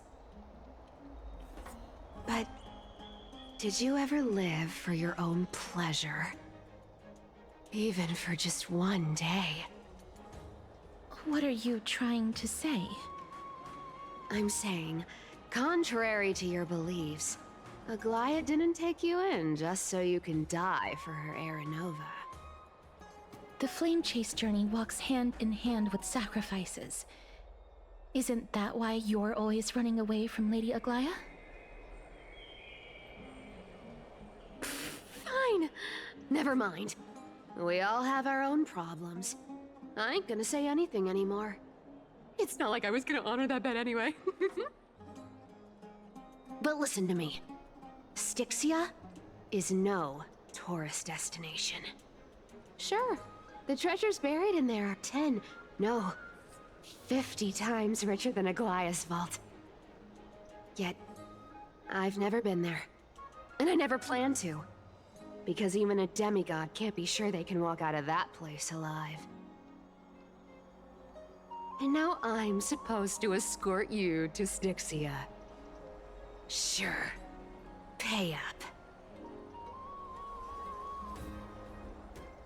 Me too. I have lived a longer life than most people. Though I'm not as good at doing business as Lady Aglaia, I still have some savings. I can give them all to you. Then how are you going to live the rest of your life? Then I'll give you 90. No, 80%. Well, don't mind if I do. 80% of Castrus's savings and a bottle of dew of divine blood. Not a bad trade.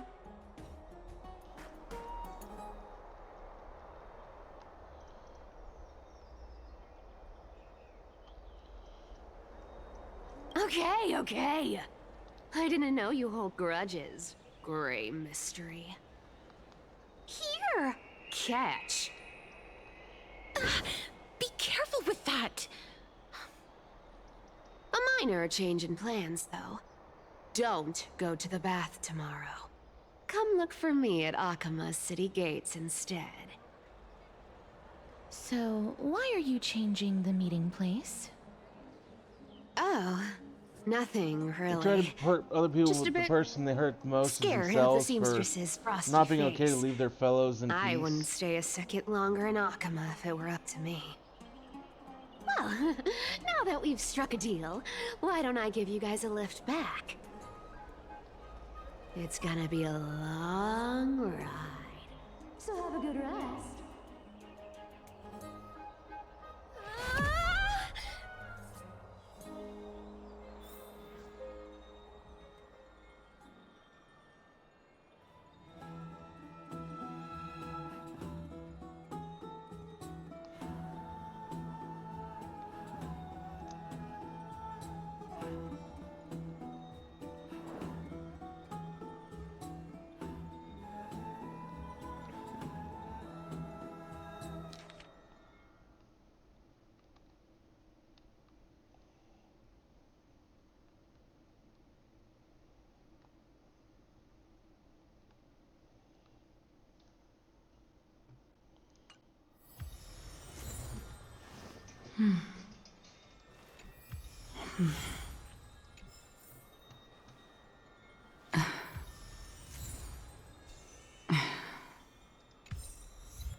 Have you heard? I don't know how long I'll be able to live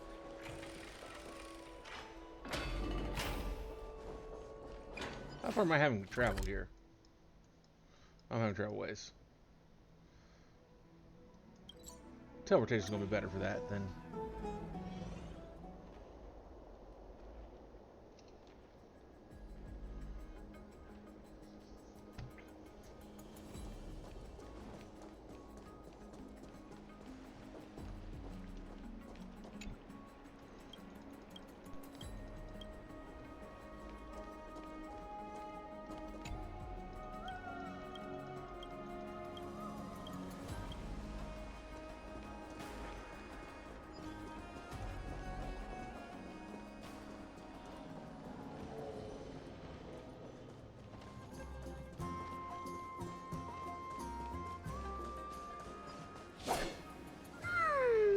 Bright and sunny.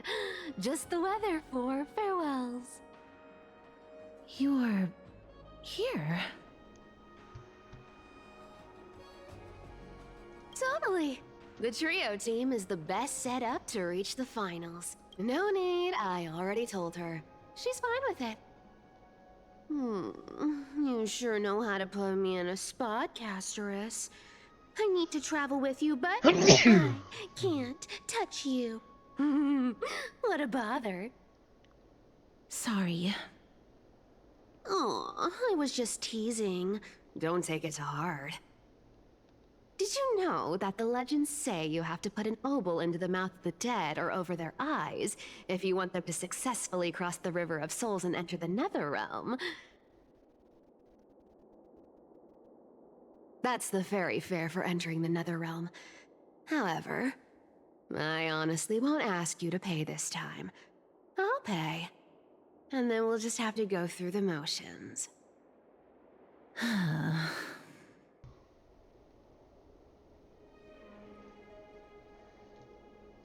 Hey! I'm just trying to make this journey feel more special, okay?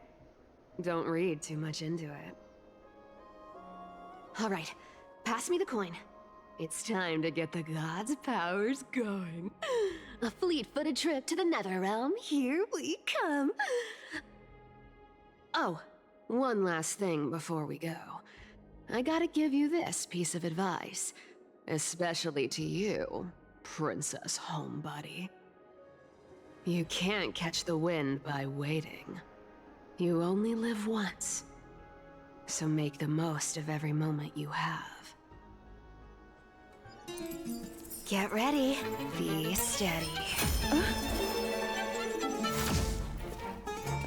Hi, your turn. Don't be nervous. After all, it'll be gone in the blink of an eye. I love the music here. All done. Bye-bye.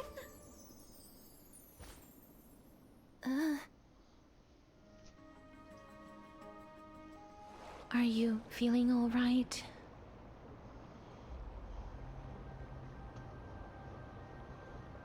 She's the demigod of trickery. When she flips the coin of whimsy into the air, she gains incredible speed that lets her travel anywhere in an instant. Just like how she clearly had no intention of lingering here for even a second longer. We can only depend on ourselves for the rest of the way. Don't worry, Mem's here to help. Being cute isn't my only forte. I'm strong too. This is Styxia, the city of dragons and waves. Anaxa hypothesizes that the missing Thanatos is somewhere in these ruins. This is the land of their birth. Or perhaps of their death.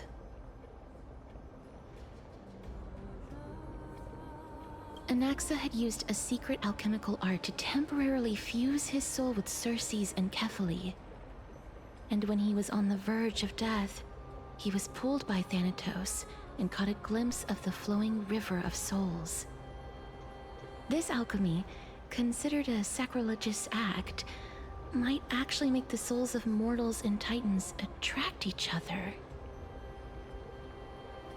Even though Thanatos has been missing for 1,000 years, and even their followers haven't been able to find them, perhaps that special attraction could summon them here. Oh, so are we going to use that Philosopher's Stone to conjure the Titan? I guess that's the only way. The only leads we have now are the name of this city and the fairy tale about the dragon. Thanatos is even more mysterious than I am. Indeed. Even one as erudite as Anaxa could only point us to this place, and no further. We will be entering the unknown as soon as we take our first steps. But that won't be the first time in my long journeys. Welcome back. I believe that. Although, you could have not said anything about being back, and I would have had no idea you were gone. Perhaps fate might take pity on us today and show some compassion. I just knew you'd kind of gone quiet, so.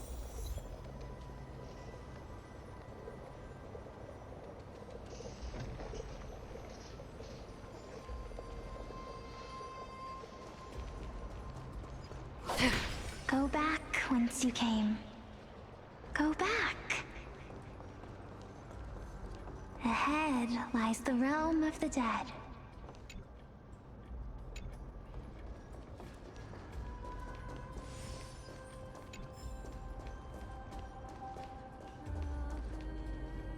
What a beautiful butterfly.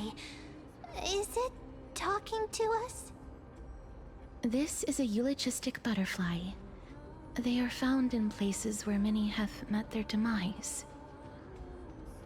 In Idonia, some think of them as manifestations of Thanatos' benevolence. By turning the lingering obsessions of the deceased into these creatures, it is as if the Titan has made life into a specimen. Others think of them as Thanatos' messengers that guide the departed to the nether realm. Well, Nias was speaking to after all, the Calypso, a person who's going by the name of Calypso, direct, and another person by the name of Polixia at the time. But the fact that we're able to hear their whispers with both proves of us that we're fast approaching the realm of the dead. Calypso apparently later became the Titan Circe.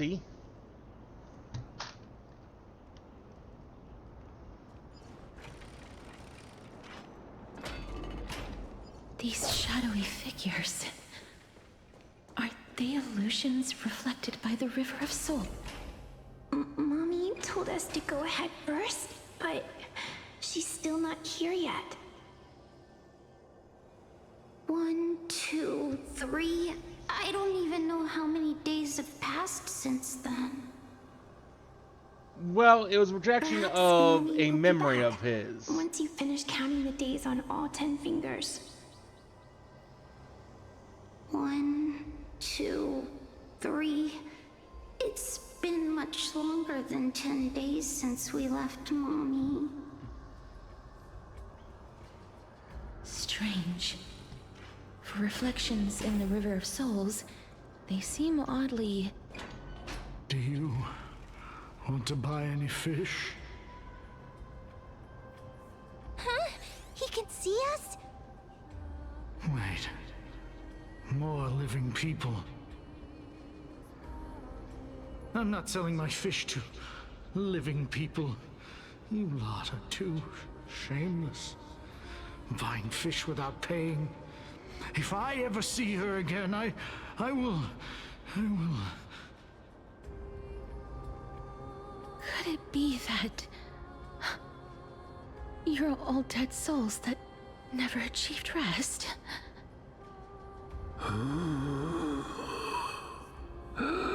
The nether realm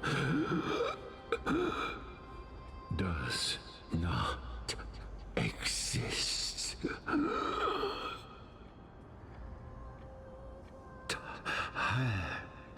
Titan rejects you.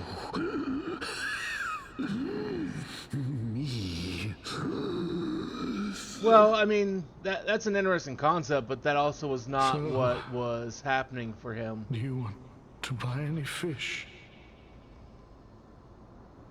But there aren't any fish nearby. Other fish gone. The people are gone too. I can only keep selling fish. So, do you want to buy any fish?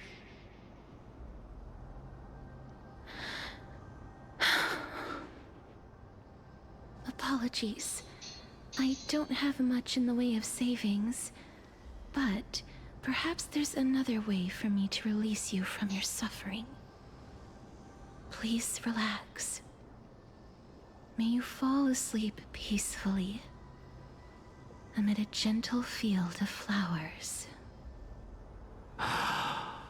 This.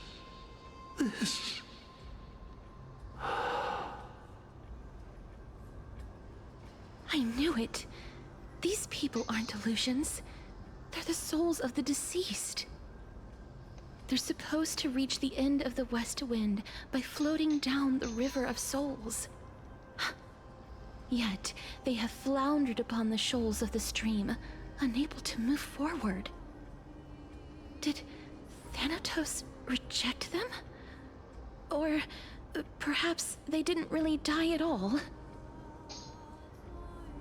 I have no idea. This circumstance is completely unprecedented. Hang on.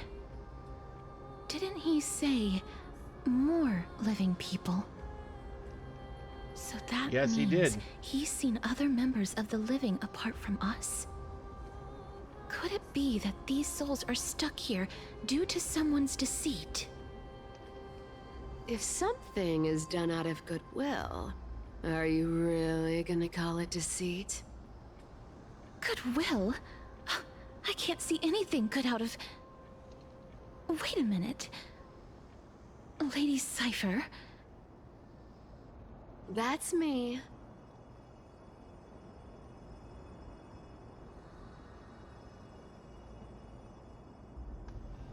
Could it be that you are the living being that those souls met?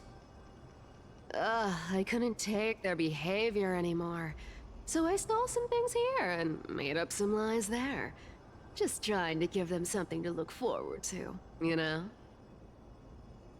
It's because of vile living creatures like you that we're being misunderstood by all of them. What else am I supposed to do? You can see the mess this place is in. What? These poor souls Maybe are I'm just getting denied by the tired, but I Netherrealm. don't... So now they're stuck in a few brief moments of their life, unable to move forward or back. Did you see those two blacksmiths on the way? They've been here for as long as the sun's been around, wailing over and over about casting a shield. Styxia is so freaky.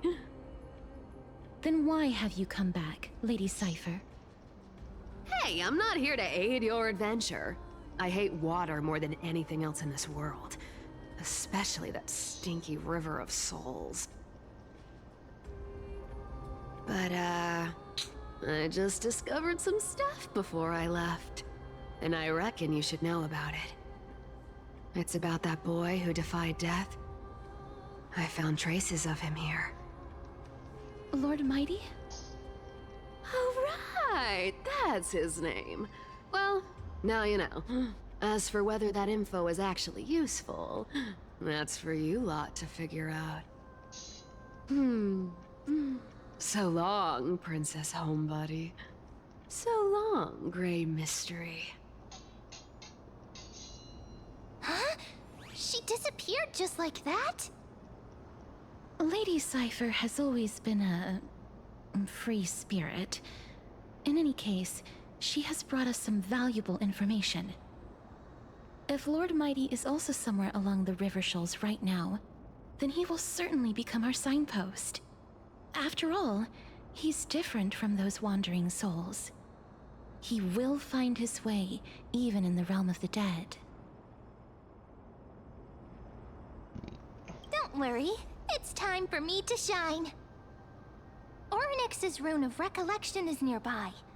Use prayers to return the river to before it got flooded.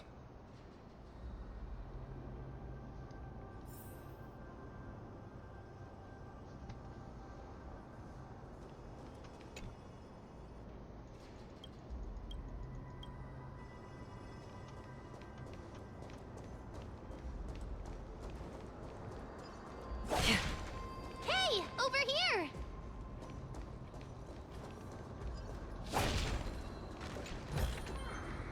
Don't forget to let your friends in on the action.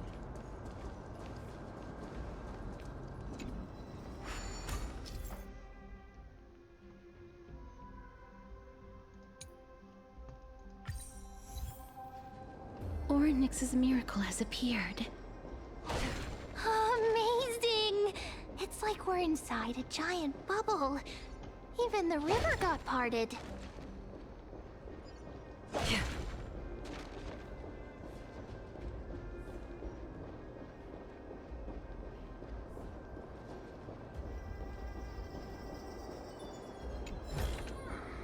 Seek, and you will find.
You need to go to bed? Good night. Thanks for stopping by, Shin. Sleep well.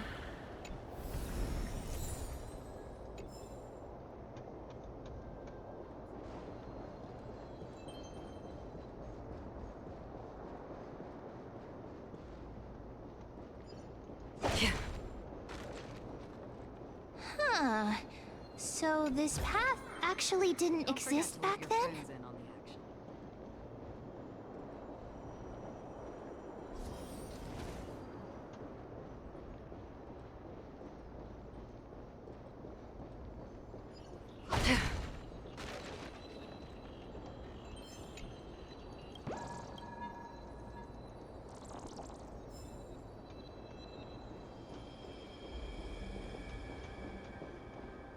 There are wandering souls of the deceased here as well. We must first return to the present before we can communicate with them. Seek, and you will find.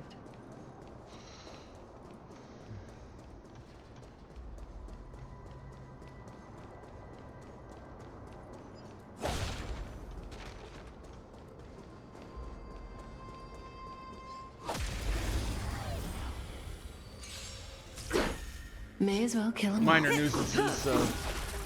Time to say bye. Boom. On the still waters of oblivion, I weep for the departed. It too shall fall.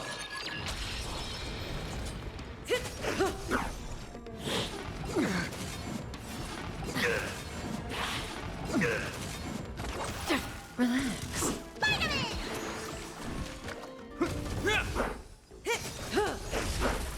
Time to say bye. Boom.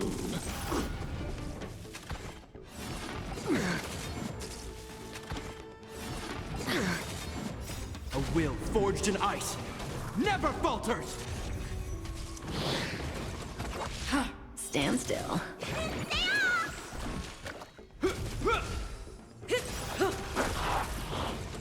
I weep for the departed. It too shall fall. Time to say bye. Boom. Relax. Is that all?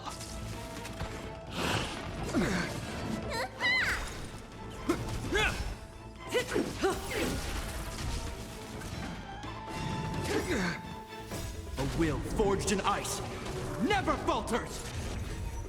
What's in your prescription? Not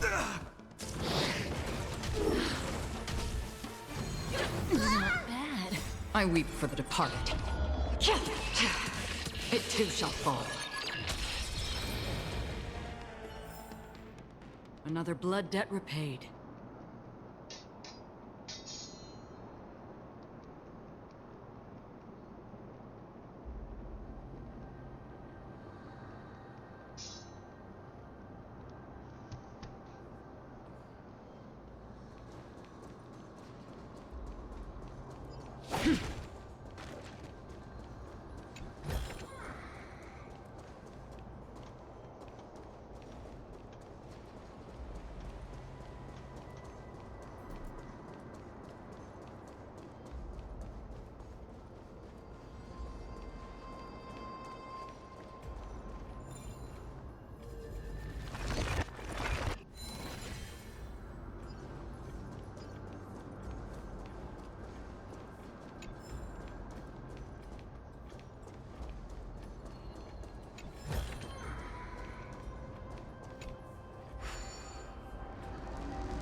Time to say bye.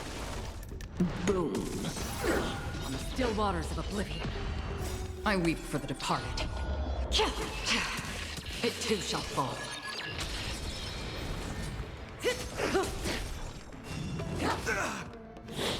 Is that all? Relax. A will forged in ice never falters!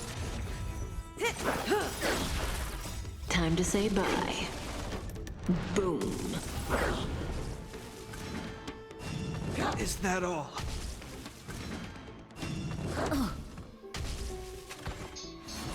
Again, destined for oblivion. Stand still. I weep for the departed.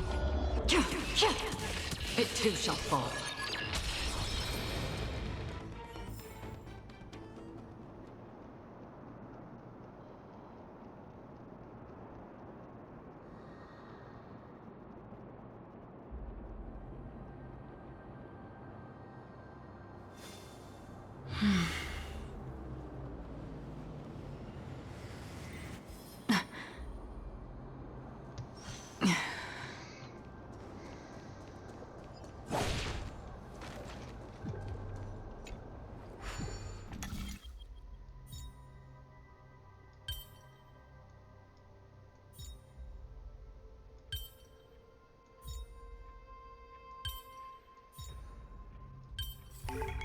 Perhaps there's more than one right answer.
Come back and talk to you in a moment.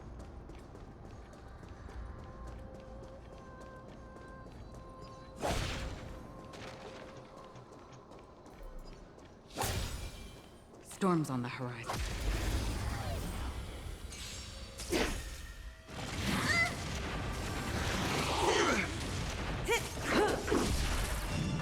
Didn't hurt.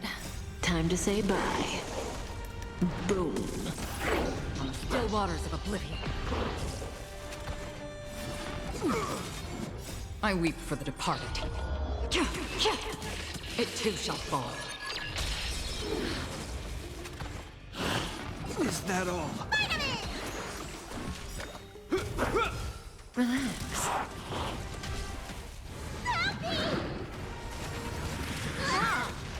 A will forged in ice never falters!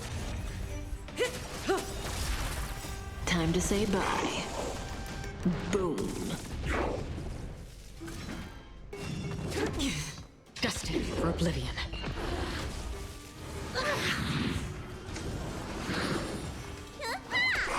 Stand still.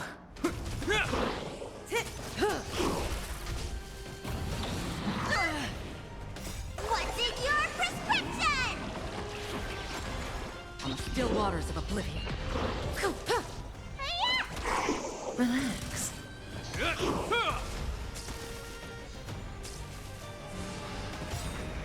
I weep for the departed. It too shall fall. A will forged in ice never falters! Time to say bye. Boom. Destined for oblivion. Stand still.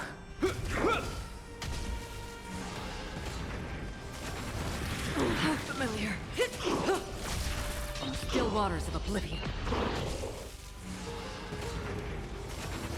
It'll heal.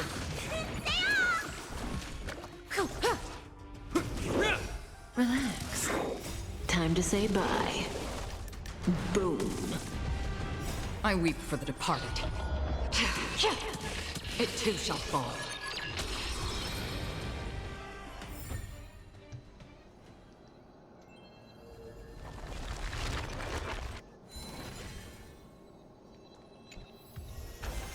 This is what exploring the cosmos is all about.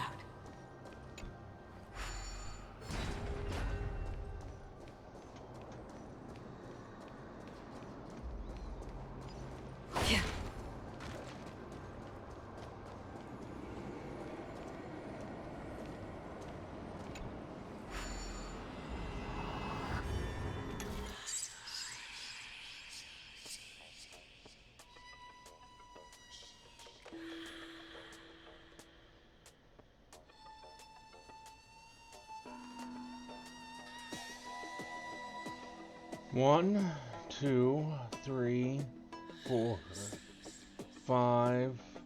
Wait. 1, 2, 3, 4, 5, 6, 7. But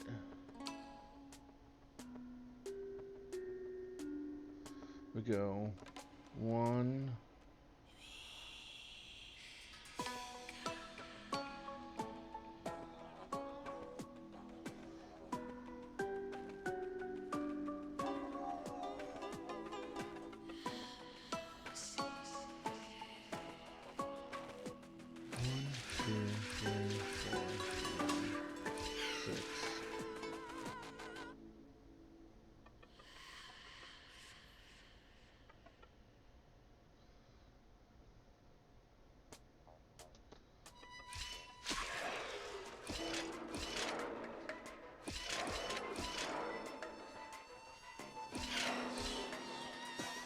Works for me.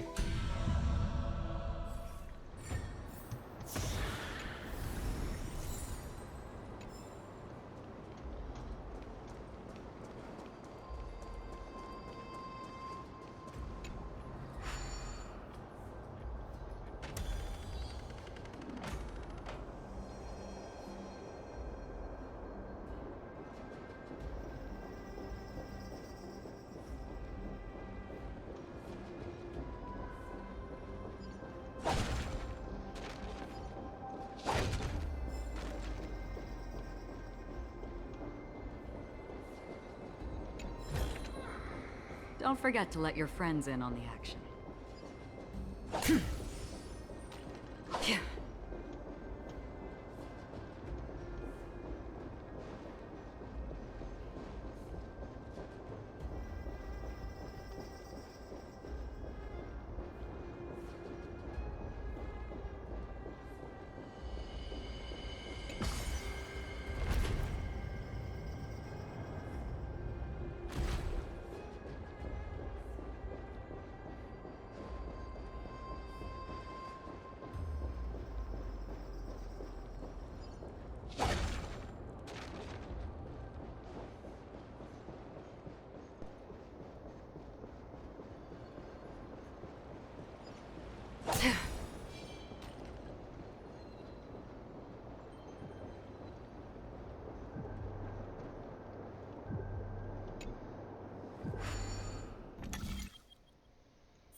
Seek, and you will find.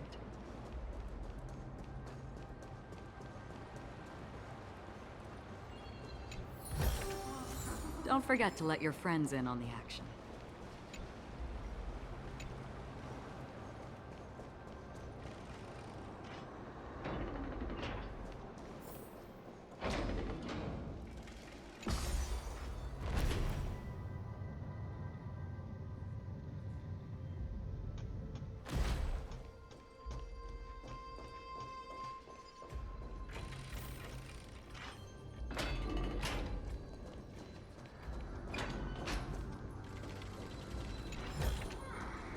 Seek, and you will find.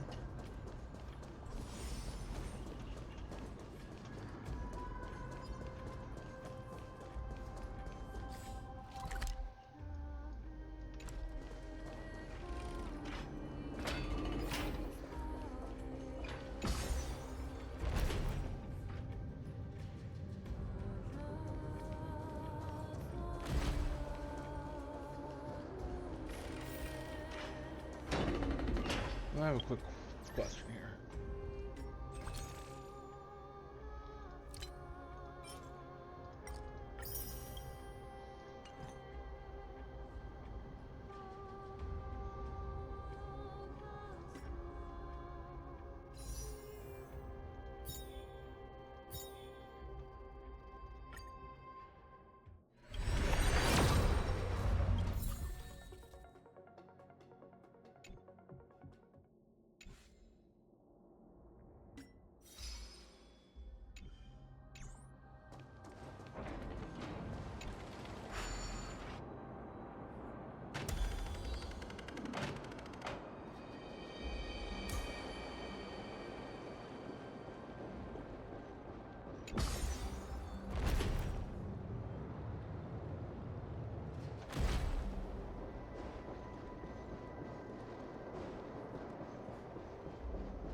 This is what exploring the cosmos is all about.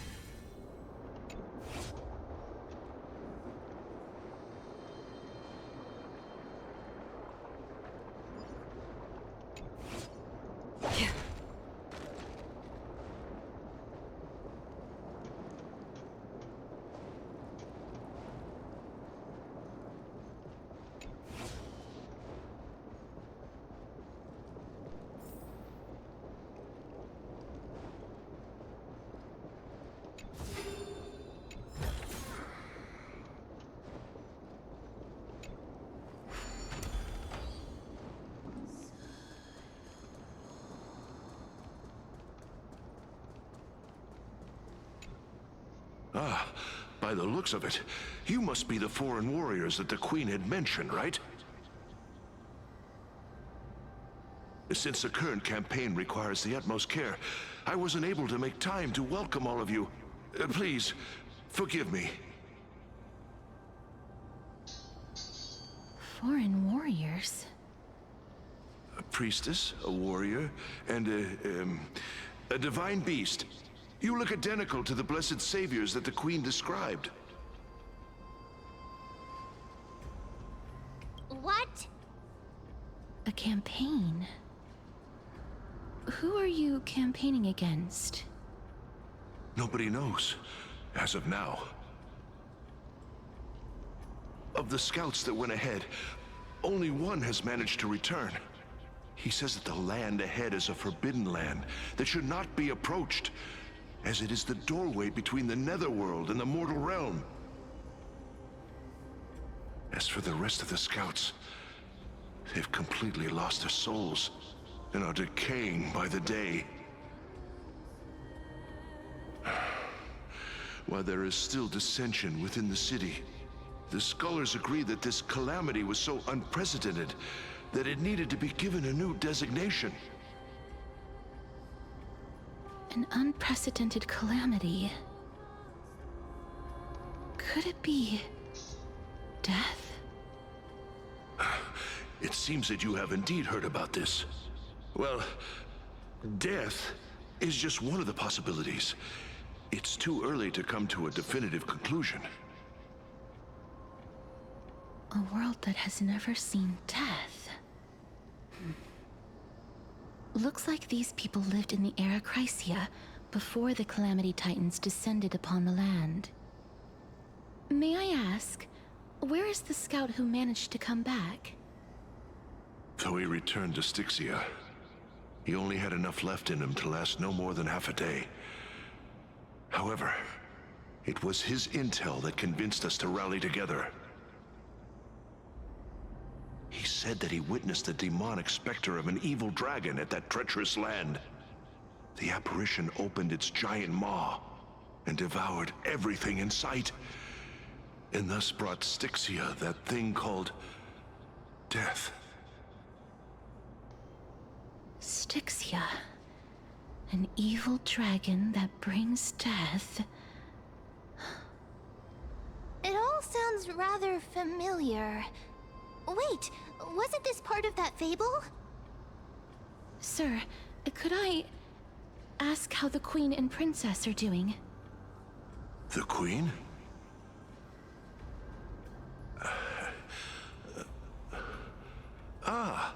By the looks of it, you must be the foreign warriors that the Queen had mentioned, right? Oh, it's the same lines. Looks like he's still trapped in the moments before his death. Leave it to me. Sir, the war ended long ago. Styxia no longer exists. Styxia is no more? This cannot stand! Newcomers, hurry up and go take your positions! Oh, looks like it's difficult for this gentleman to accept reality.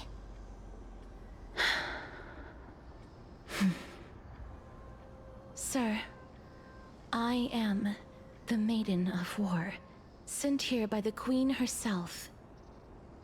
If you accept my blessing, then today's battle will be smooth sailing. Maiden of War? I've never heard of this. There's little time to waste. Please don't take too long. Don't worry. I'm typically unwilling to prolong such a moment.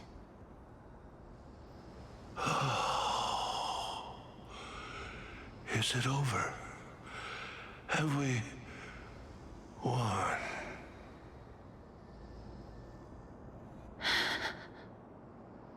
Cass, oh, are you all right?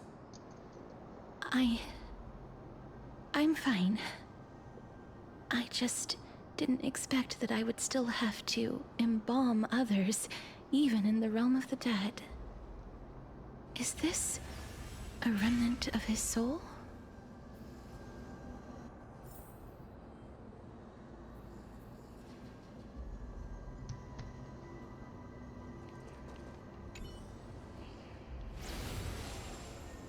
Well then, why should I place my trust in you?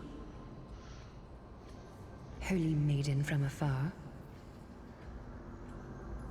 Wait, this is... I don't quite understand what you're trying to say. Since the prophecy has already pronounced your name as Chrysos, heir of death, Akima ought to treat you as an esteemed guest. However, you seem to have no intentions of concealing your involvement with the Council of Elders, while most likely being aware of my issues against them. I cannot deny your claim. It was the Council that offered this room to me, and they had only one request. They want the curse of death to be completely subjugated to your will. I was agreeable to that request. But why? I am unable to rid myself of this innate curse. However, from this day onward, I shall use it according to your will. I will never make any superfluous moves on my own. I see. So that is how they plan to control the Flame Chase journey. They have shifted the heavy responsibility of granting death over to me. If I ever become obsessed with executing people, they will then have ample reason to terminate the Chrysos Heir's journey. And yet, you seem to not mind. This is quite surprising to me.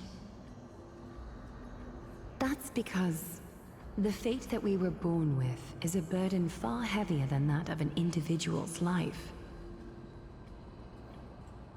I've woven many unforeseen events into the tapestry of fate. This is but one instance. Tidy up your precious garments and come with me. Arkema welcomes you, Castoris.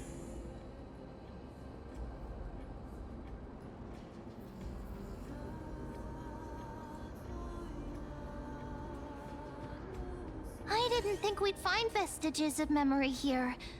Maybe they've got something to do with Orynyx's rune? Perhaps, but I do not need a reminder from them. This memory is one that I will never forget.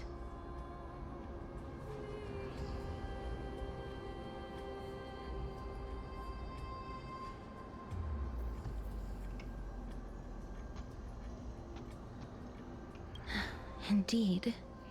While my relationship with the Council has always been quite ambiguous, Lady Aglaya has never taken any precautions against me. Instead, she's shown me nothing but complete trust. I really want to repay her for that trust. But why would this memory appear right now? Is this really Orynyx's power?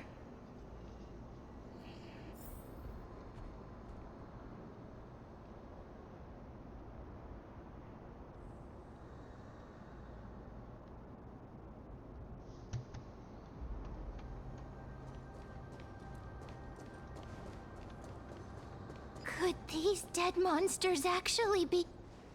Ah! Why are the Black Tide monsters here too? Can they swim in the River of Souls? Even Thanatos wouldn't be able to accept Black Tide monsters into their realm. These traces seem to suggest that anybody who trespasses upon death will pay a heavy price. Since the realm of the dead must remain peaceful, it's imperative that we rid the place of such discordant noise. Please stay back. Let me deal with these enemies.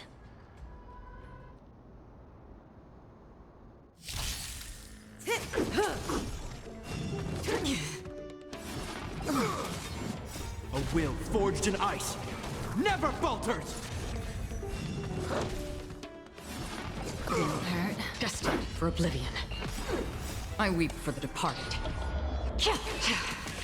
It too shall fall. Relax.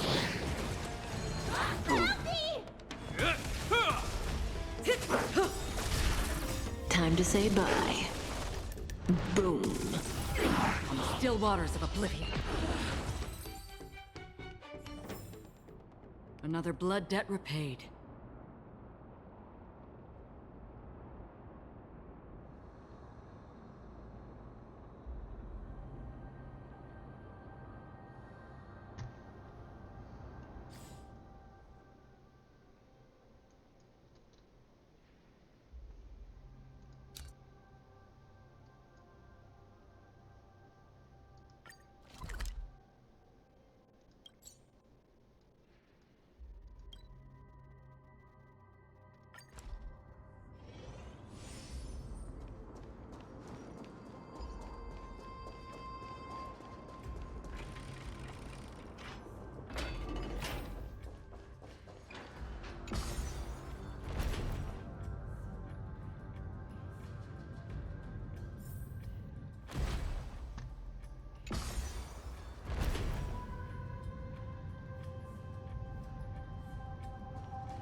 It's...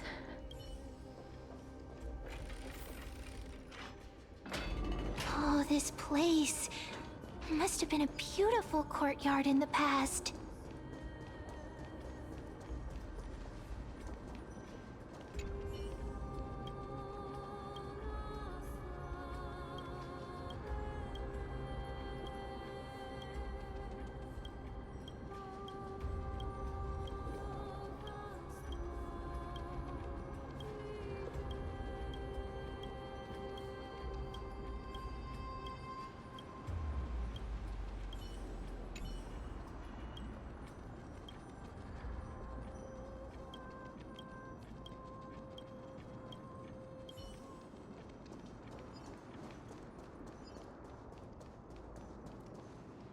Please excuse me.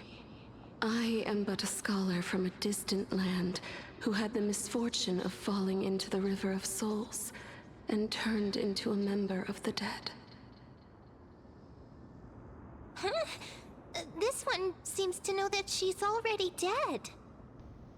Oh, I was merely speculating, but it seems I was right. And you... I recognize you. You're the Holy Maiden of Death from Idonia, right?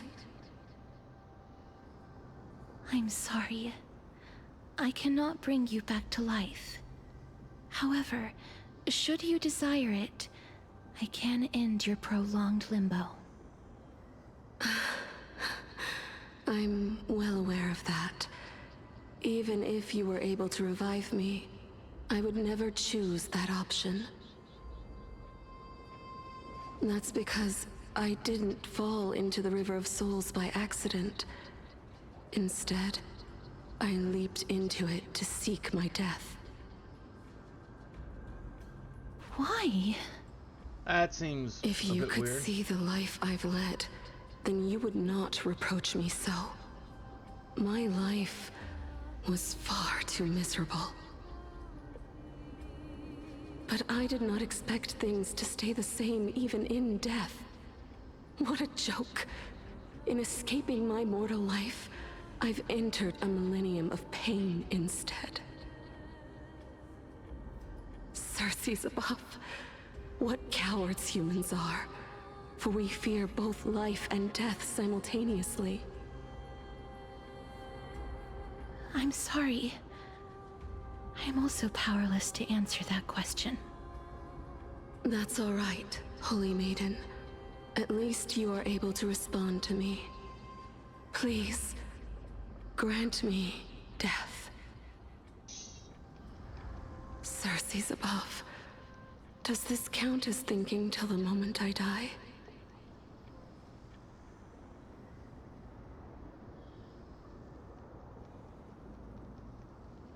I have seen too many farewells. Her distress is quite commonplace. There are those who will end their lives over what seems to be the smallest of worries. For some people, this power that I possess is a blessing rather than a curse. But I never managed to convince myself of that. Cass, are you still trying to create a world without death?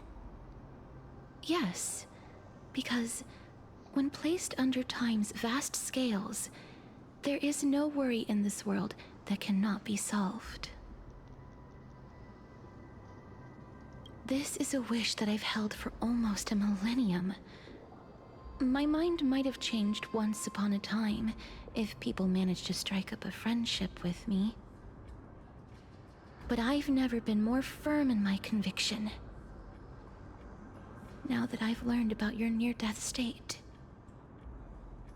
it is my duty to wipe death from the face of this world.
oblivion.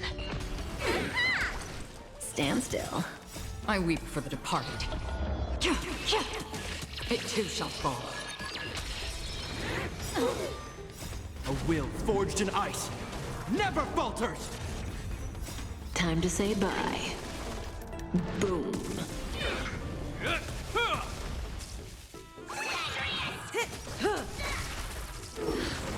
On the still waters of oblivion.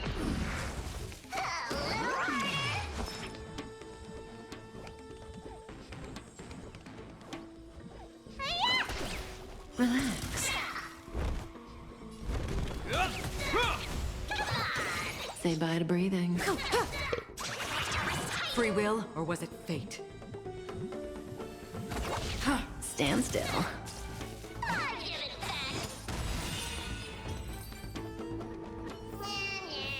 Another blood debt repaid.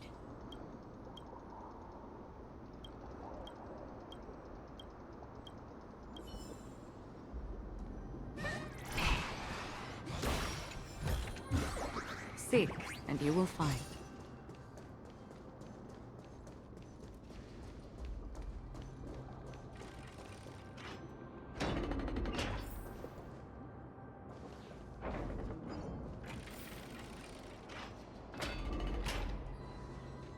Wow.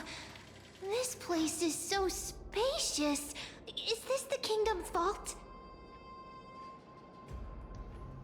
That's fine and all, but we need to lay down some rules. We're not gonna return to the past to steal things. Do we need to enter that doorway to climb even higher? There seems to be a person. Oh, more like a soul guarding it. But how should we get up there?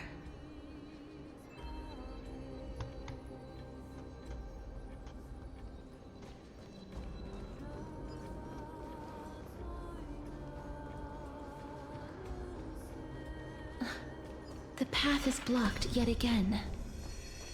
Oryx's 8 always appears in times like this. How convenient. Stream forth, the gleam of old blades.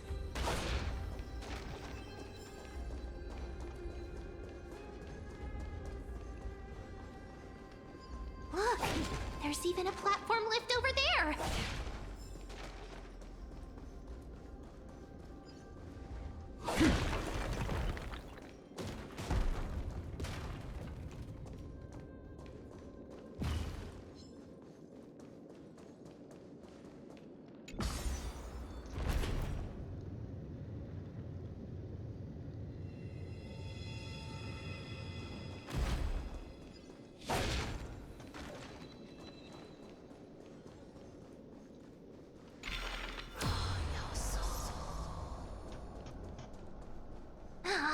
A chest of the past has been left behind, but none of its treasures remain inside.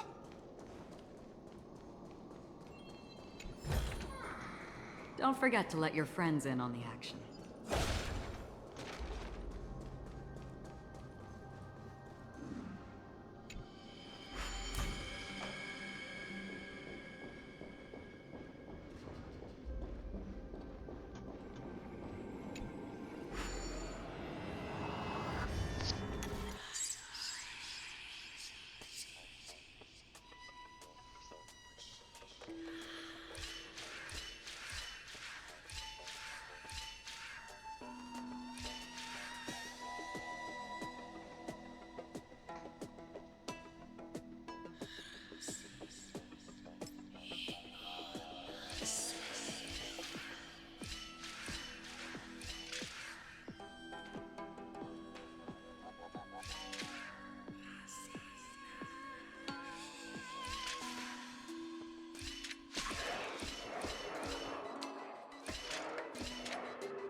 That works.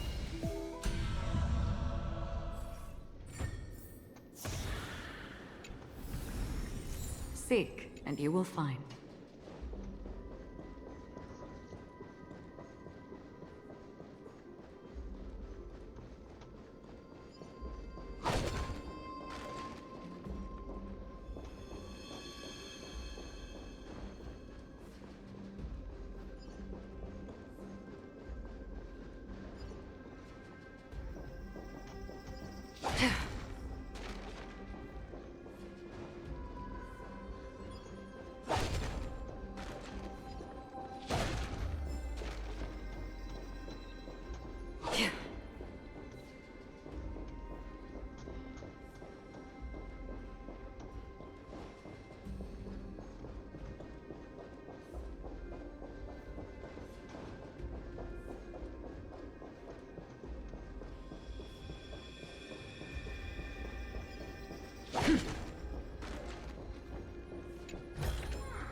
chemical suddenly loses its effect.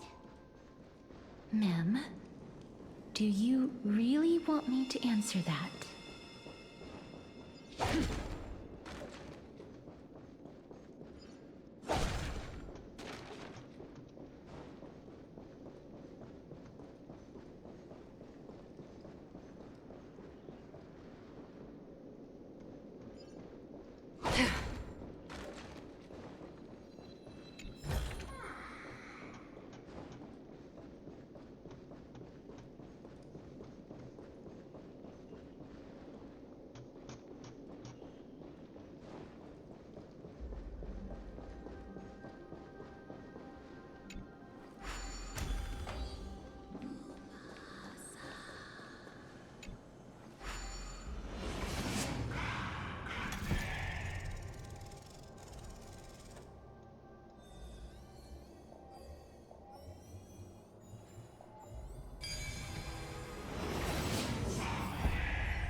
Don't forget to let your friends in on the action.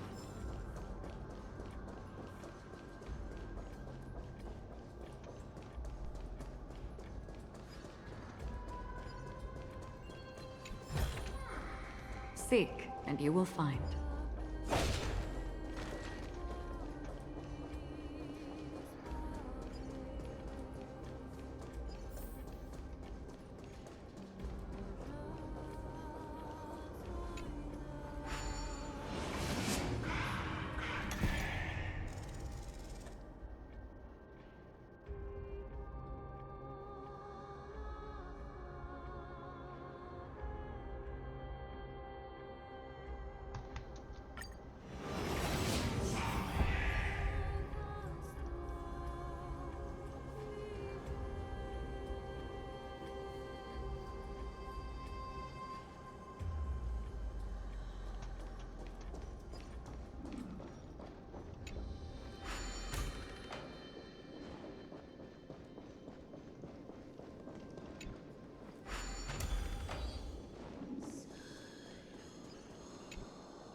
Stay back. Don't come near me. Huh? Why does he look so panicked? Did the black tide monsters frighten him? Or is he actually scared of his own extraordinary power? There's no need to be alarmed. We're just passing by the area. See? None of us look threatening.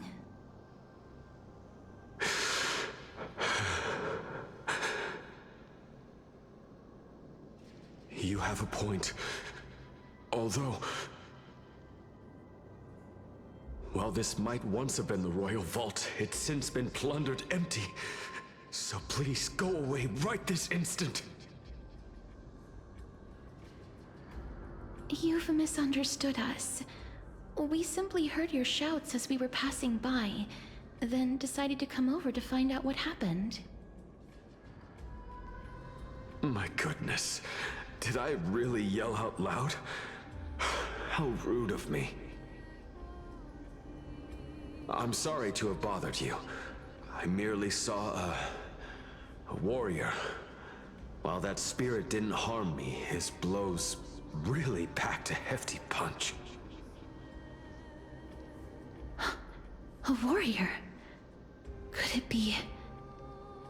Wait a minute. You seem to be quite different from him. Are you actually alive? How can you walk around here while alive? It's a long story. We're here to seek an audience with Thanatos. Thanatos? Who's that?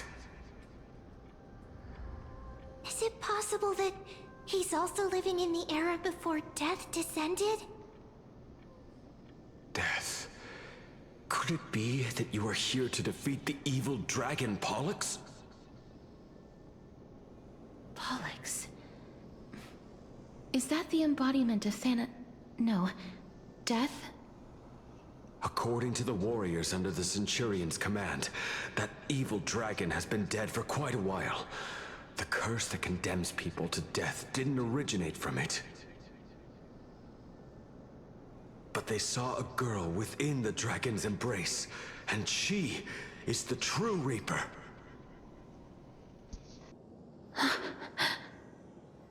Pray tell, where is that girl right now? I've heard that the Queen spared no effort in bringing her back to the castle. Her Majesty intends to control all of Amphorius with this unprecedented power. As for whether this rumor is true, well, no one knows. You have my thanks for the invaluable insight that you've given us. Please, treat this touch as a token of my gratitude.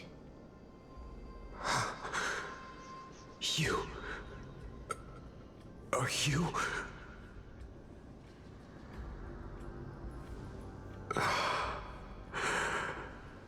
Thank you. This is his...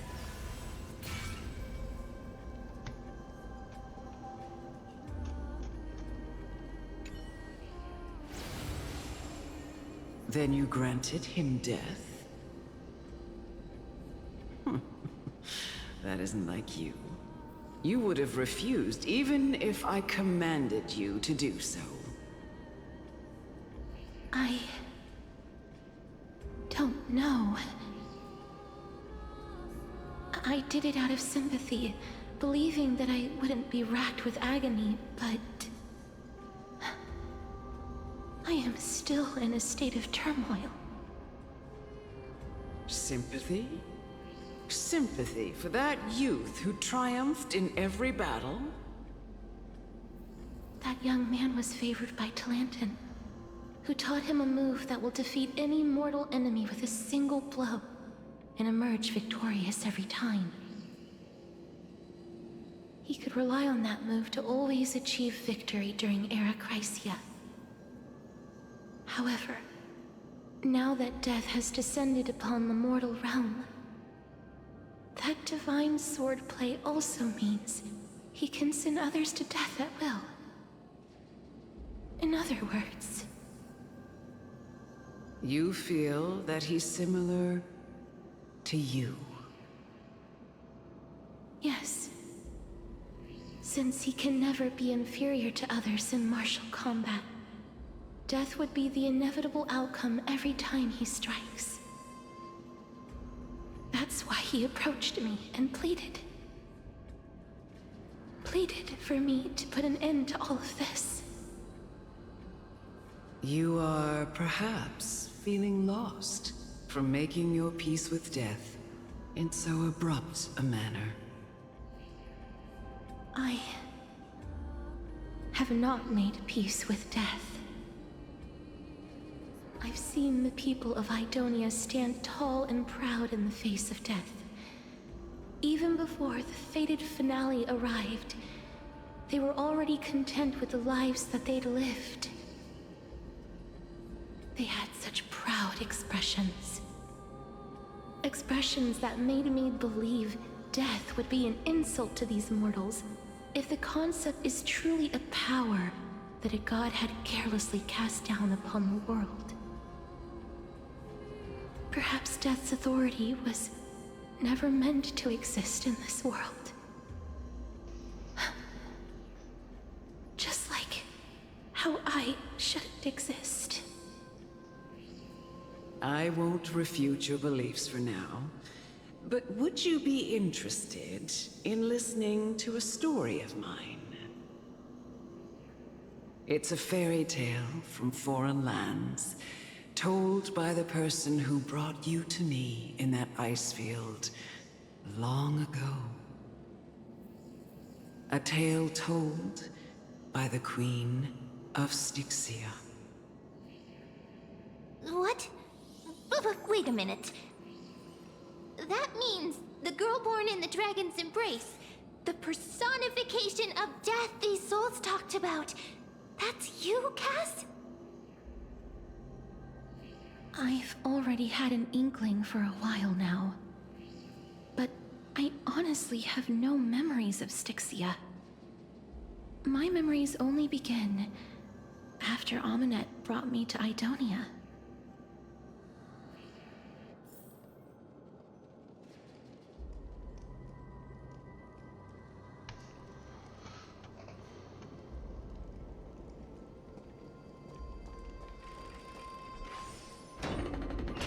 Don't look back. Keep moving forward. Always. It's yet another eulogistic butterfly. Are we getting closer to the Netherrealm? Don't forget to let your friends in on it. Ah, this is...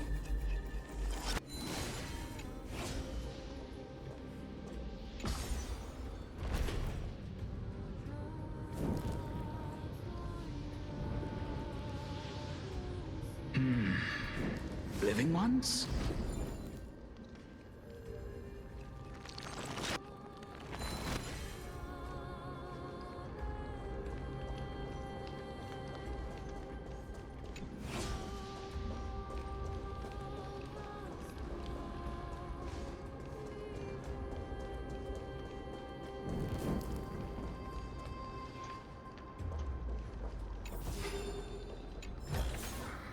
Seek, and you will find.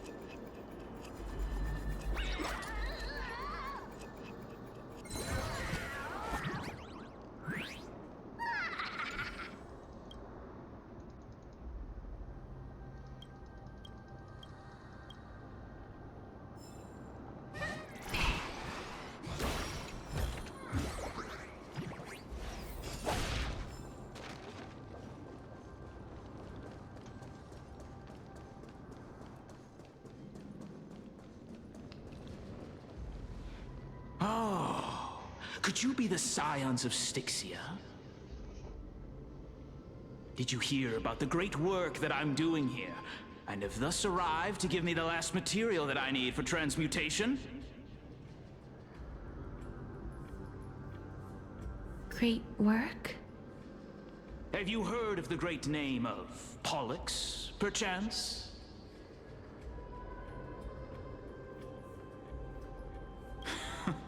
You have? Then that's good. During the Age of Myth, a time likely before your birth, I was the unsurpassed zenith of alchemy that none could reach. On the shoals of the River of Souls, I shall make Pollux soar again and bring death back to the world. But didn't that dragon already bring death to the world? Oh, looks like you don't know the whole picture. While it's true that the missing girl can grant death to mortals, Pollux, the one who delivered her onto this world, makes it so that humankind cannot die.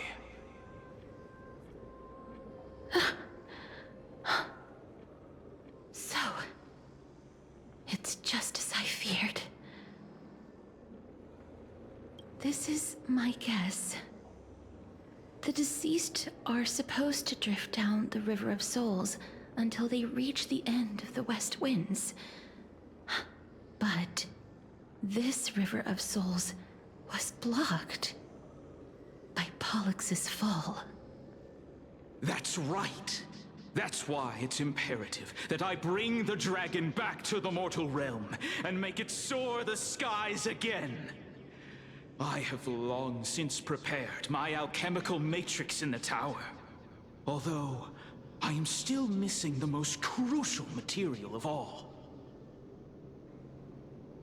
final ingredient, the final sacrifice, is none other than the girl who lives out her days with death. Huh? What's going on? You didn't touch him, did you? I know that I am no longer capable of carrying out that task. Take this, all of you, and please fulfill that great undertaking on my behalf. This... We had been inebriated in Fagusa's feast for too long before we began to seek divine bestowed death, so that we could be freed from the whims of fate. However, that brought doom upon us. Instead of summoning a supreme god, we encountered a monster that cut off the River of Souls. That detestable dragon Pollux denied all the dead from the gates of the Nether Realm. Unable to rest in peace, these departed spirits engulfed Styxia like a roaring tide. As a result, my city and its people no longer exist.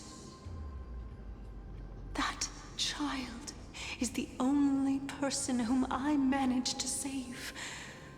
Born within the evil dragon's abdomen, she has possessed the talent of death since her birth. She must have been granted to us by the gods as a chance for us to atone for our sins. Please, you must nurture her to adulthood and prevent her from experiencing all of the suffering that we went through. I promise that I will care for her as a mother, that I will protect her from the evils of death.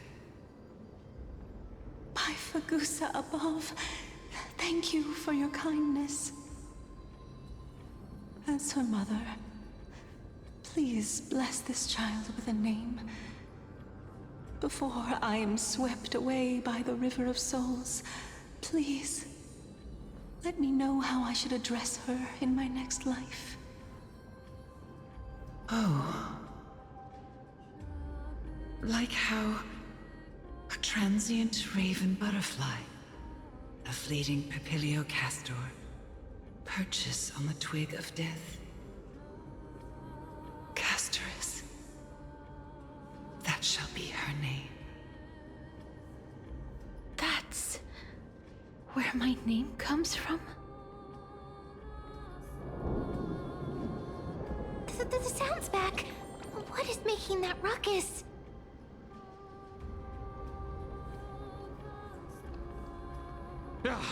Living ones, don't waste your time bickering. The Netherrealm's wrath is falling upon you.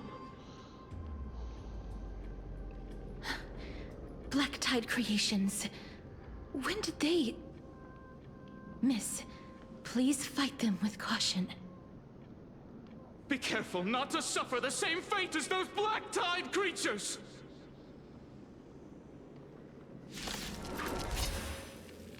Everyone, hide behind me!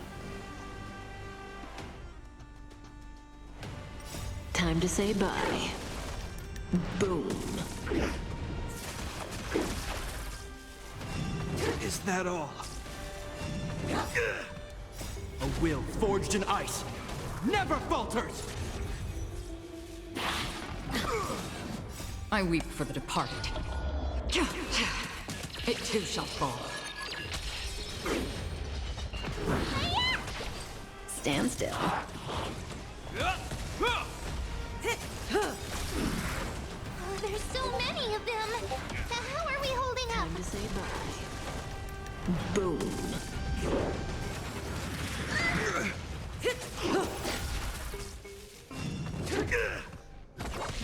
Relax.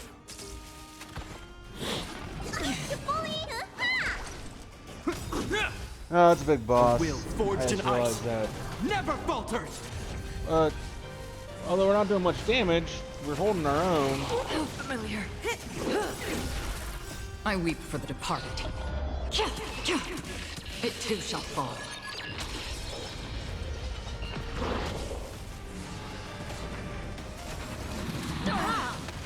Time to say bye.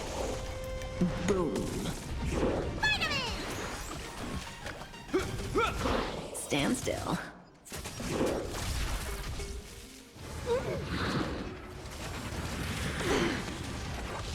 Relax. Stand still.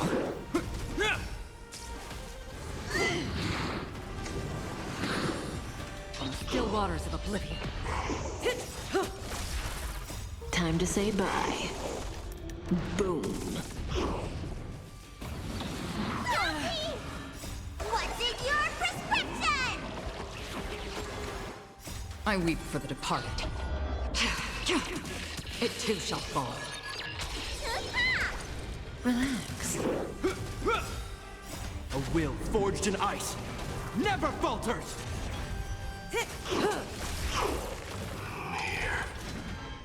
For the feast of strife, on their triumphant return.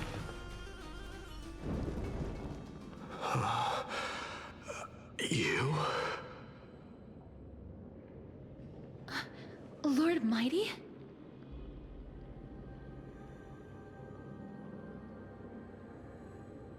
Lord Mighty, you've been through some tough battles once again.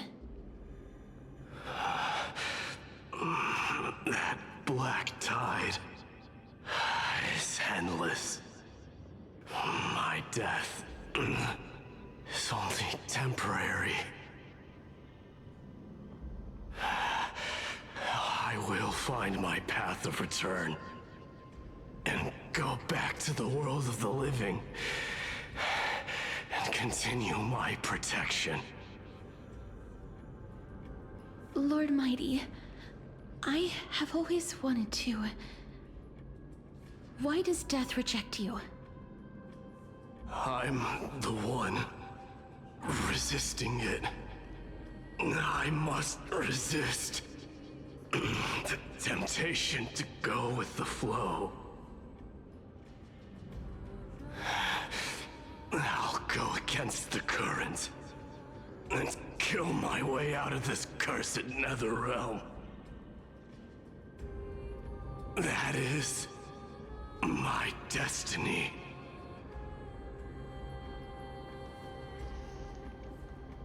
It seems like he's completely focused on resisting the temptation of the dead's whispers. He's working hard every minute to deny death. It seems his battlefield is not limited to the world of the living. Lord Mighty, are you willing to travel with us? We're headed for the Matrix inside that tower, to summon Thanatos from their prolonged concealment.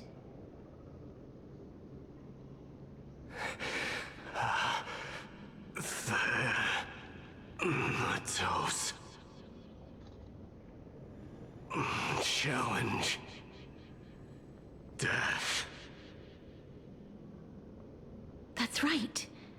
If we can work together and defeat them, you won't have to be troubled by the curse of immortality any longer.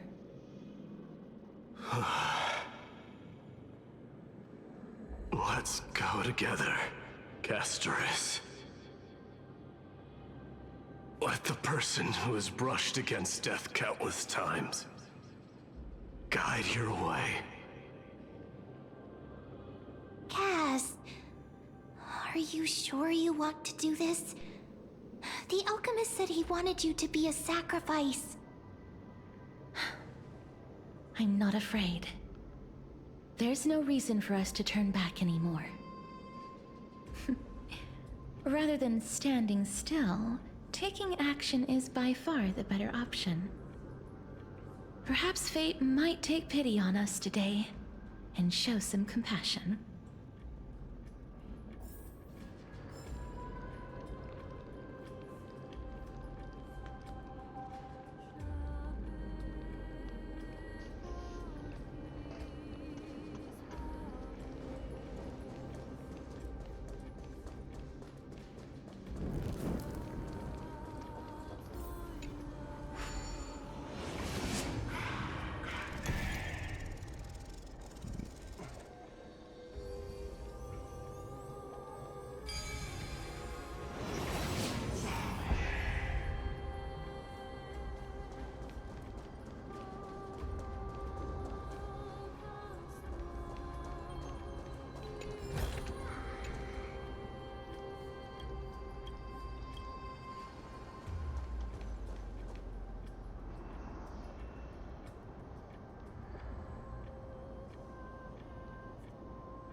This is going to be difficult. I'm familiar with this kind of mechanism. But I've never repaired broken chains. If I was more powerful, I would be able to carry one person with each limb and fly the four of us to the other side. The Rune of Recollection is here, but I can't find a miracle orb anywhere. So weird. Oh, could it be in that collapsed tower in the distance?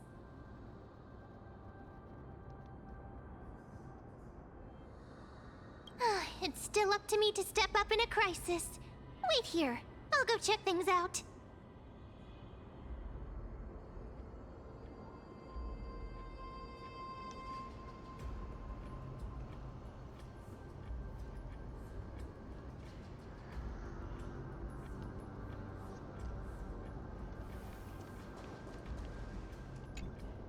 Just shout for me when you need my help. Got it. Just leave it to me.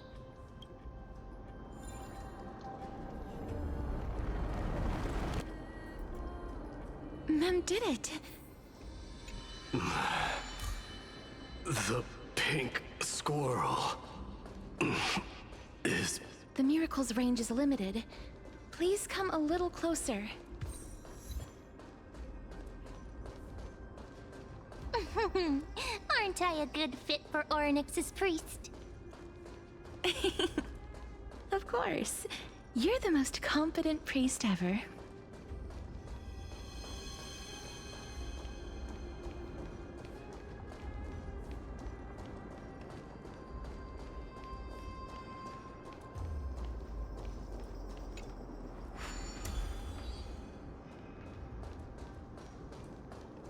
The alchemical matrix should be behind this door.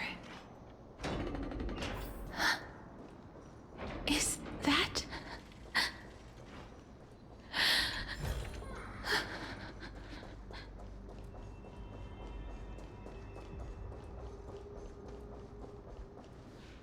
Wow, there are so many of you! It's little Cass and little Gray. Oh, there's also little D and the pink puppy! Trian? Aren't you...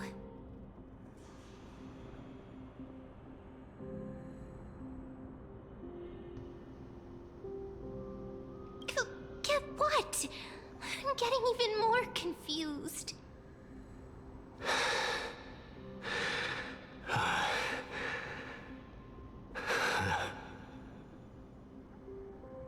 This is the first time I've encountered a deceased friend while going upstream in the River of Souls. It really works like this. Just like the other departed spirits we've encountered along the way. I'm also unable to sense the aura of the living on Lady Trian. Yup, you're right. Trian already knows that she'll not be able to return to everyone's side. But Trian believed that little Cass would eventually return to the Netherrealm. So, Trian has been standing here, at this spot closest to the world of the living, and waiting for little Cass. Oh. It must have been very tough for you. But according to what Trian said, we're almost at the entrance of the Netherrealm. Trian promised Trevi and Trinan that when little Cass got here, Trian would get the gift ready and be the first person to run over and welcome you. So, little Cass, don't cry. Please, accept this. We finally finished it. This is what Lady Treeby once mentioned. The gift for me that you didn't manage to finish. The Holy Maiden of Janus. Even when separated by life and death, their thoughts are still connected. Trian spent a lot of time drawing this. Trian hopes that little Cass likes it. Seriously. It's seriously a wonderful drawing. Lady Trian.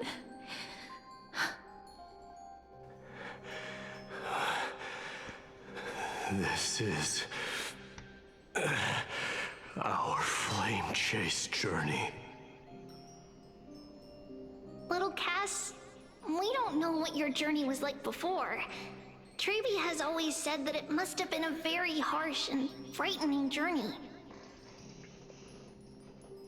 But little Cass no longer has anything to fear now, because everyone is here with you in this flame chase journey!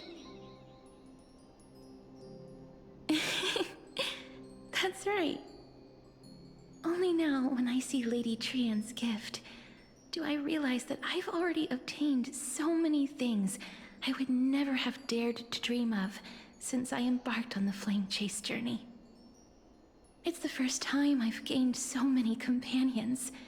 The first time I picked up the hobbies of crafting and photography. The first time I had dinner with someone else. The first time I went to the market to buy the Chimera doll I'd liked for a very long time and hugged it to sleep. The first time I wore a dress personally made by Lady Aglaya.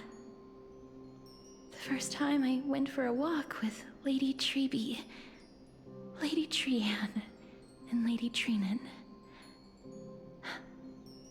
The first time I enjoyed the night breeze and looked up at the stars with Miss Hyacin.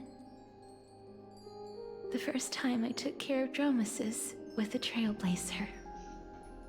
Looking back at all these experiences I never thought were possible, it feels as though the scales of my life had shrunk from centuries and decades down to minutes and seconds. And all of them are so precious. I took countless photos in the past, but they're all black and white landscapes. I don't have a single one with friends. If I had known, I would have taken more pictures.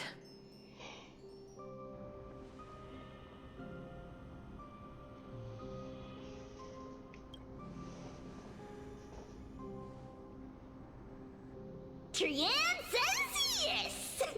Trian likes little Cass and would love to take a picture with little Cass. Sadly, being departed souls, our images cannot be captured in the world of the living.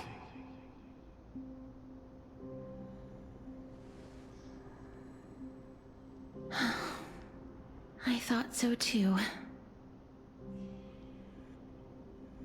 What? Are we seriously going to leave any room for regret?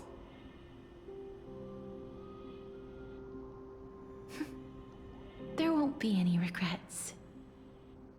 This vivid drawing surpasses any photograph from the world of the living. Little Cass smiled. Treeby, Trinan, and Trian's wishes finally come true!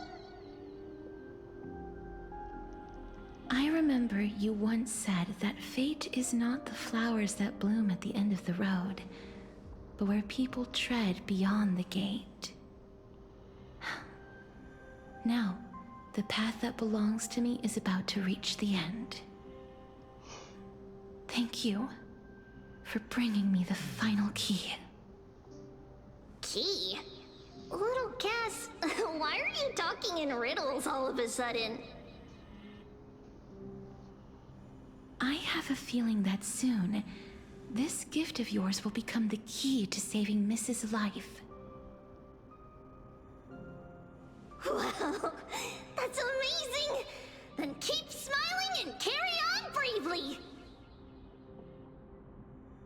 Little Cass, Little Gray, everyone, see you tomorrow!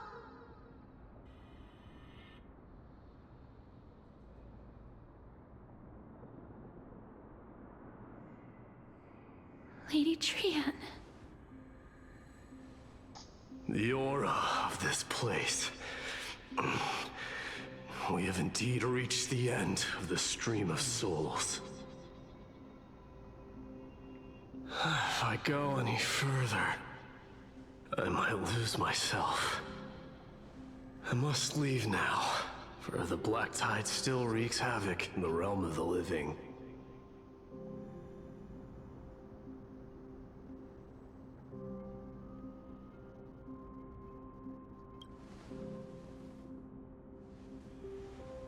I have broken free from the chains of death countless times. This time will be no different. Castorus, will you fulfill your duty for the flame chase? I have yet to make my decision, Lord Mighty.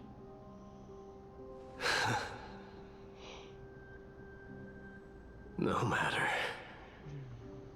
Make the choice your heart desires. Even if it takes 1,000 years of waiting. I will continue to fight till I die.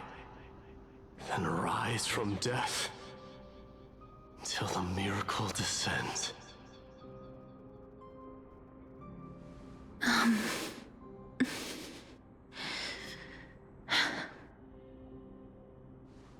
There is one more thing you should know, Lord Mighty. What is it? Professor Anaxa may have deduced the principles behind the Era Nova. You and I may be reincarnated as strife and death in the next cycle, becoming calamities wreaking havoc upon the world. I see.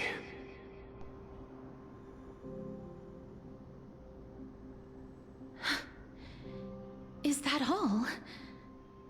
Are you going to accept such a fate without complaints? Do you have a strategy to shatter the shackles of our fate? I haven't found it yet. Perhaps I never will. Then, cease wasting your thoughts on futile matters. Control what little you can. And when fate's inescapable grasp comes, resist it with the strength of your mighty will.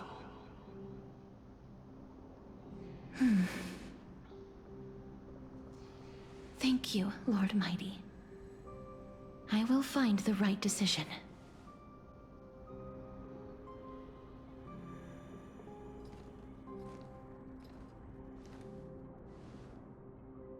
In the name of strife, may you meet a fitting end. This must be the alchemical matrix the spirit mentioned. Let's see. We need to insert Aquila's sky, Georios' earth, Kefali's fire, Fagusa's ocean, and Nestia's love. It seems our sweet Princess Homebody has made up her mind. In that case, seamstress, I suppose I no longer need to deliver your message. My time is rather precious after all. Whether you wish to break free from death or not, please, follow your heart. By the promise you once made, I ask that you fulfill your duty one final time. Castorus. Please, live as a human, and die as one. According to that alchemist, the final piece is supposed to be me. However, he is not privy to the past, and therefore cannot see the full picture. The past? I saw the twins of death in Kethali's memory, and now I am certain that I was one of them. The trial of the Hand of Shadow demanded taking the life of your family. I died during that trial, falling before the gate to the new world. And my sister, whom I never met, became the Titan Thanatos of this cycle. She was consumed with regret over my death, so she used the Titan's authority to reforge my soul. Yet, it also means she has never revealed herself to anyone, hidden away from the entire world. That's because the Titan she became already fell at the start of everything. They died for me, and now lie in slumber in the River of Souls. You mean Pollux? That's right. The River of Souls is no material river. It cannot be blocked by ordinary means. Only a divine corpse can prevent the dead from reaching the next world. And that's why we have to awaken Pollux from death before we can retrieve the core flame of death. We have to reforge its body with the power of alchemy. But Cass, if that alchemist speaks the truth, does that mean you're also part of the dragon body? According to those departed spirits, I was indeed born as the dragon's twin. But before we talk about that, have you heard the sighs? I heard them too. So what are those? I think it's probably the sign of Pollux's wish being fulfilled. They must have realized how heavy a price they'd need to pay when they used their divine authority to resurrect a dead woman. That's why they exerted every ounce of their strength to send me to Styxia, a city that called for death, a land where none is hostile to death. They never saw their wish fulfilled and fell so prematurely, all because they wanted to give me a new life. Pollux must really want to know how their sister has been after giving their all to save her.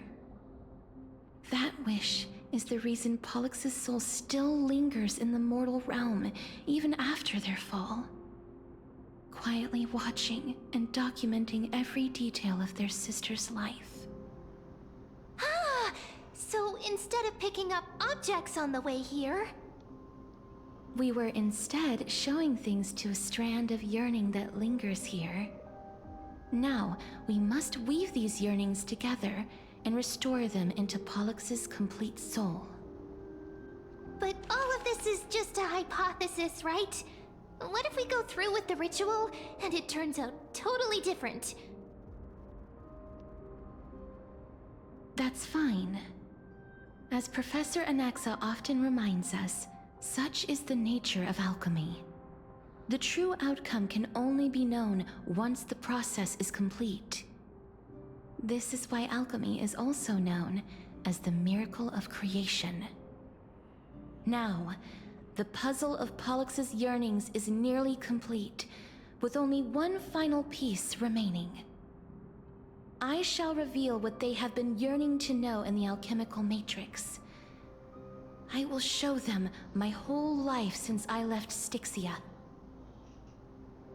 Lady Trienne has already drawn a picture of my entire life, and it is now in my hands.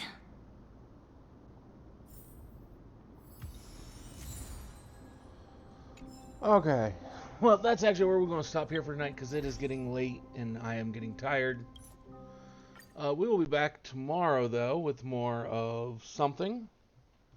Till then, I hope all of you have a wonderful rest of your night.